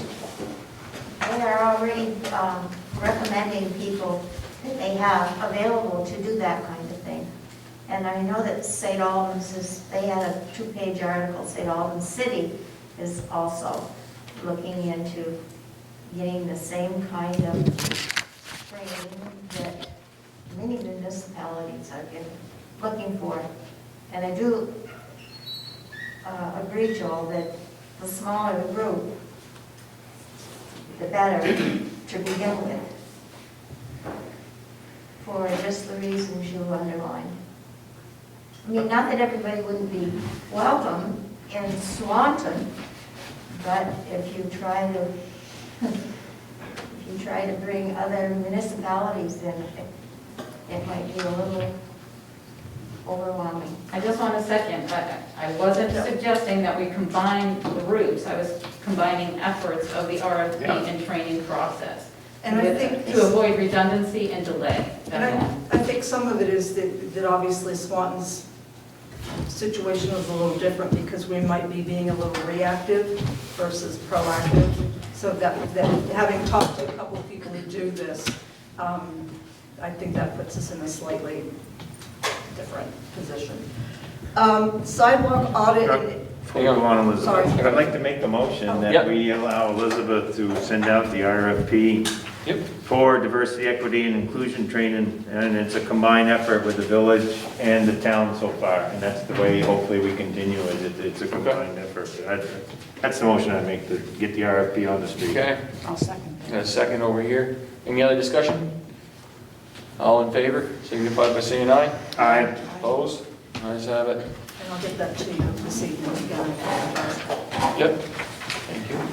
The sidewalk audit inventory, if you recall, so I am a fellow of the America Walks Walking College, and I have to do a walking action plan. And my walking action plan is to do a sidewalk audit and inventory of mainly the village, but the town, and that is to identify gaps in our sidewalk inventory and where we need maintenance so we can prioritize projects. I am not doing that alone. The Healthy Community Task Force has taken that on as a project, and tonight you'll hear a lot. We're going to be looking for volunteers. Take care, thanks for coming out. We're going to be looking for volunteers to help with the sidewalk audit and inventory, so just kind of look for more information. There will be flyers and stuff because we want this to be a community event, because people know their own neighborhoods better than others. So that's just kind of a heads up on the sidewalk audit inventory. Any questions on that one? That one's pretty straightforward. And Ron kind of stole my thunder, not really my thunder because I had nothing to do with it, other than I printed the St. Albans Messenger article on the Lamoille Valley Rail Trail in case anybody missed it. The governor did approve funding to get that thing finished, and they expect to have it finished in 2022. Sadly, the Sheldon to Highgate is the next phase. Was hoping it would be the Swanton to somewhere phase, but we are the next set after. We're trying to be the next set after Sheldon Highgate. 2035? I'm being optimistic, 2022. So it really is a huge opportunity for Swanton, and the Community and Economic Development Task Force and the Swanton Enhancement Project, and me as Economic Development Coordinator. I'm really going to take a look and see how that can benefit Swanton, and kind of helps working for the Franklin County Industrial Development Corporation because I get that regional perspective too. So it is really exciting news for the state, for the Northeast and Northwest, and for Swanton. So I just want to make sure everybody did see that. Did you print this out yourself? I made copies. So you double-sided this? I did.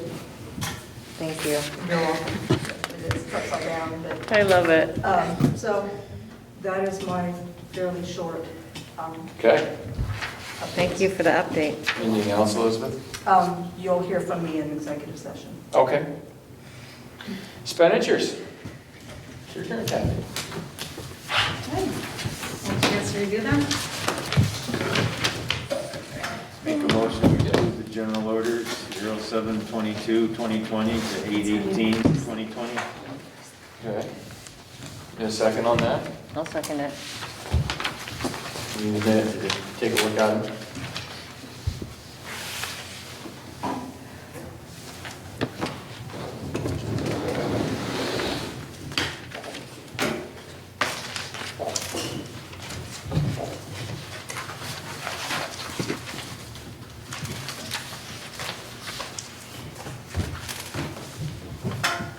That legal for Sweet Hollow, we expected more legal from that. Do you guys know any more about that? Yeah, Bruce Lloyd or whatever his name is, Yeah.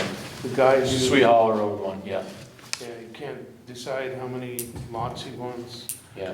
Is this still ongoing? I mean, I know I've seen these fees. It's been a few, Yeah. yeah, it's been a few years. I know, and that's why I'm asking, and it just keeps coming and keep coming and keep paying and keep paying. Yeah. Is this because we're having the lawyer come to every DRB? Well, that's meeting? why I'm asking this, yeah, because Yes. Yeah, yeah. we gotta stop somewhere here. This is getting ridiculous. At some point, we should be able to run a meeting and decide something and then run it by the lawyer, run it by the Wow, lawyer yeah. prior. You're right. This isn't the that's first time that- I've seen $1,000 run. That's running the $6. I guess we need to have a talk with, maybe we can talk to Amy and just ask her, or maybe she can give me an update, or Yep. somebody on DRB. Okay.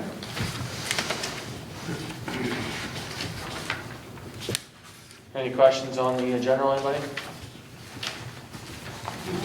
All in favor, signify by saying aye.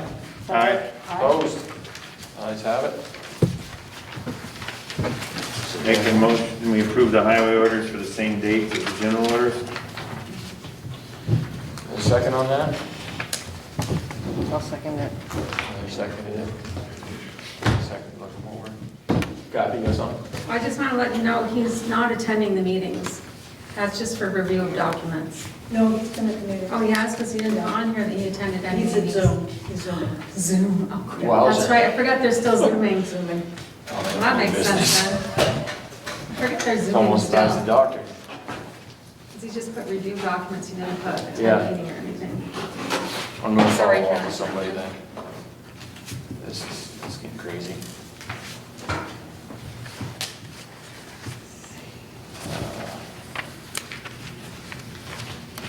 Everybody good with the, what are we on, sorry, highway? All in favor, signify by saying aye. Aye. Opposed? Let's have it. I did have, I'm gonna look back, I'll break the rules. We got salt, Joel? Yes. We have some. Yeah, well, I see on here we paid, is that a whole load of salt? The $1,900? I don't know how many ton that is. Yeah. It just didn't seem like a lot of money to me for salt. That's why. Yeah, we're not done buying, we bought some and mixed. Well, I know we with mixed the sand, sand, so. but- Yeah, I was gonna just mention that. No, that's fine. Payroll? Kathy might have the actual salt bill there, how many ton it is. Payroll, I make a motion, we approve the payroll, same dates, as general and highway. A second on that? I'll second it. All right. Any discussion? Straightforward. All in favor, signify by saying aye. Aye. Opposed? Ayes have it. It's not, I'll let you know how much time it is. yeah, it's fine. So what you're gonna do is right, I'm just gonna Highway update, sir. All right, stopped by the garage today, sand shed is full. I see that. Yep, so good job getting prepped for that white stuff that we hope doesn't come for a while. We still have more salt to purchase, what you were asking about earlier. They were waiting to get some info from Kathy, but they do want to get some more salt purchased. And then should have enough in the budget to buy everything we need to get us through the season, even though it does go into the next fiscal year. Took the big trucks all up to be inspected. The Mack didn't make it for brakes, so they had that thing all apart today, and they were in the process of hoping to be done today, changing the brakes.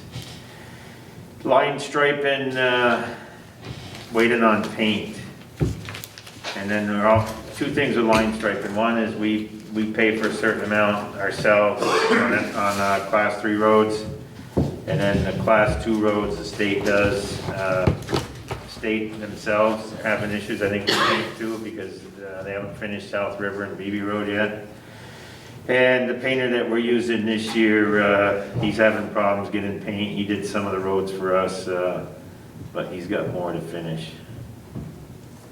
You can see this year, there's a little difference in the lines and the quality of the lines too. So We have to have, we had the other guy do a little paint for us on South River or something. he did the white. Yeah.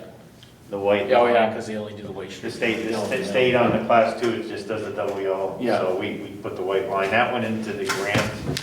Yeah, that's what I just saw on the thing and I wondered what it was for. Yeah, $100 for that. Yeah, that's all right. It's about $1,000 a mile to stripe. For the 10, 15 cents a foot per line, something like that. 18. Yeah. 18. Yep. Anything else? That's all. That's all? All right. Any other necessary business? No. What's that? At the beginning of the meeting, we were gonna throw correspondence. Yeah, Oh, correspondence. yes, good thing someone's keeping me on So track. it's up to you, Mr. Chair. Do you want to read this letter or add it to all the others? If you want it read, I will gladly read it. Did we read all the others concerning the Qualm Shore? We did not. I don't think we did. I think we'll just acknowledge that we received this letter. Miss Denise Simard from Qualm Shore sent us a letter basically on the concern about the water quality. We know about it, it's on our agenda, and we'll put it with the file with the rest of the complaints we're down there to keep track of. I feel like we should read the letter out loud. I feel like we read everybody else's letters out loud, don't we? If you want to read it, Heather, go for it. I just want to answer Heather's question at the last meeting. We did not. We haven't read Oh, we any other didn't? ones. Okay. No. Just for clarification, that's all. Thank you. We all good? May I ask, Yeah. just a point of order, right, just don't quite understand the process for correspondence. Does it all go to the select board and you review all of it? Do they get written responses back, or how are these addressed or tracked? I guess I just don't know the process. Looking for education only. Typically, for me, if somebody emails me, I just write them back, responding to their concerns. And we're talking about these correspondence, you have a letter before you, what will Yep. happen with that letter? Will there get a written response, or? This letter went to you, correct, David? No, This one went to Kathy. And Elizabeth. And Elizabeth, okay. Did you get a copy of this one, David? Kathy gave He sent it to you, okay. And did someone respond? Yeah. It only came at 5 o'clock tonight. Oh, okay. Okay, so it barely came, all It right. was like 3 minutes to 5, and when I spoke I to had read the that, yeah. person on the phone, I told her that I would bring it to the meeting, whether or not it be read tonight would be up to the select board's option to read it or not, seeing it came in at 5 o'clock, a little bit just before 5. And again, I'm not questioning whether anybody did anything with it. I'm just trying to understand the process by which select board addresses correspondence, that's all. We usually talk about them, and David usually has all the correspondence majority of the time. And he goes over them, we talk about it, if we need to talk about it, the item or not. This is basically refers to the same thing as many others we got with the Macomb Shore. Water quality down there. They're basically saying the same thing as the rest of the people have about the poor conditions of the water. And we have it on our agendas every week, every meeting discussion now to keep following up with this. It's not like it's not getting registered, if you want to call it that, but, you want to add something, Joel? Yeah, I'm going to add, as one who's been on the select board for 8 years, is we do not have a fancy formal process for all the correspondence that comes in. Unlike different jobs I've been at, and many of you who work for companies who spend a lot more money on admin and everything, you know, this would be tracked very carefully and make sure somebody put out a letter to responding to it, because they're talking about the tax adjustment, condition of the water. I think a very short, this came as an email, very short email back that we've received it, that we're going to have someone from the state here next meeting, and also either you refer it to the listers or explain the process to the list of what to do about the tax adjustment. Because it's not the select board who's going to do the tax adjustment. Yeah, I was going to give a copy to the listers tomorrow.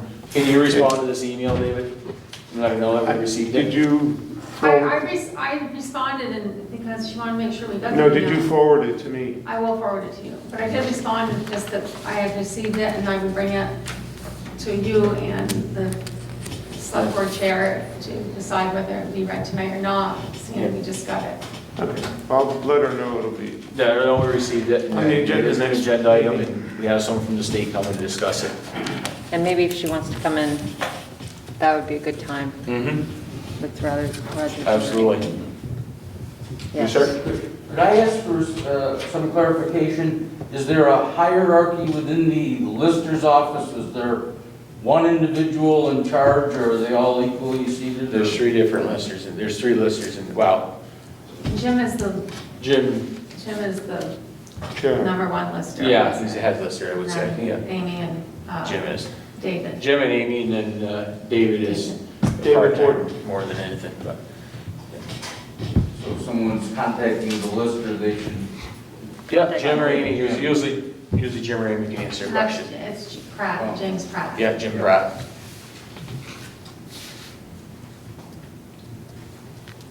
Okay? Yeah, good, thank you. Anything else? Public comment? Yes, sir. Hello again. I think I talked to somebody here last meeting or last month. Somebody told me to reach out to Linda Cross about the rec department, the stuff that's in the woods. I reached out to her on Facebook, never got any response. I'm assuming it's just buried in some messages that she won't know are there until she looks for it. Does anyone have a phone number, or can somebody say, hey, can you reach out to this? Rec has a phone number. Yeah. Kathy can get it for you. It's on the website. It's on their website, but if you call me tomorrow, I can get it, give it to you. I tried the website number and also didn't get a response. Did you leave a message? Yeah. Yeah. So I don't know What's the issue with it? There's some things from what I would imagine where a playground got taken out and replaced with an upgraded playground. Yeah. So there's all kinds of like scrap metal that I'm not looking to take, but there are some plastic, the dome pieces with the pyramid-shaped roofs to that are in the woods as well. Yeah. And I'm just trying to upgrade my kids' playground at home. Yeah, that's a question for them. I know they put it in the playground last year or the year before, so, yeah. Who's gonna help with that? Yeah, you guys will say you can contact Linda Cross, or you can, Betsy Fournier's another one, she's the chair of the rec, so. Yeah. And you can find Betsy right on Facebook, so. Yeah. Thank you. Yep. And Kathy could probably find you an email, or David could find you an email for either of those two, so. Yeah. Anything else, public comment? Upcoming events? Yeah, I was gonna say. Planning Commission meeting 7 PM, 8/19/20 by Zoom. Next DRB 6 PM, 8/27 by Zoom. Select Board meeting Tuesday, September 1st, 2020, 7 PM, Village Complex, 121st Street by Zoom. Executive session. Do we need executive session? Yes, We do. please, For personnel, real estate? please. Okay, both, all right. I'll hear a motion to go into executive session. I move that we find that we enter executive session for the select board to receive confidential real estate and personnel information for which the premature disclosure of it to the general public would clearly place the select board and others at a substantial disadvantage. I'll second that motion. Okay. I'll second. Yep. All in favor, signify by saying aye. Aye. Aye. Opposed? Ayes have it. Now you can read the second one. I move that based on our just made findings that premature disclosure would place the select board and others at a substantial disadvantage, we Thank enter you. executive session. I'll second that. I'll second. Okay. So we're in executive session at, can you read the clock? Yeah, 9:28, sorry.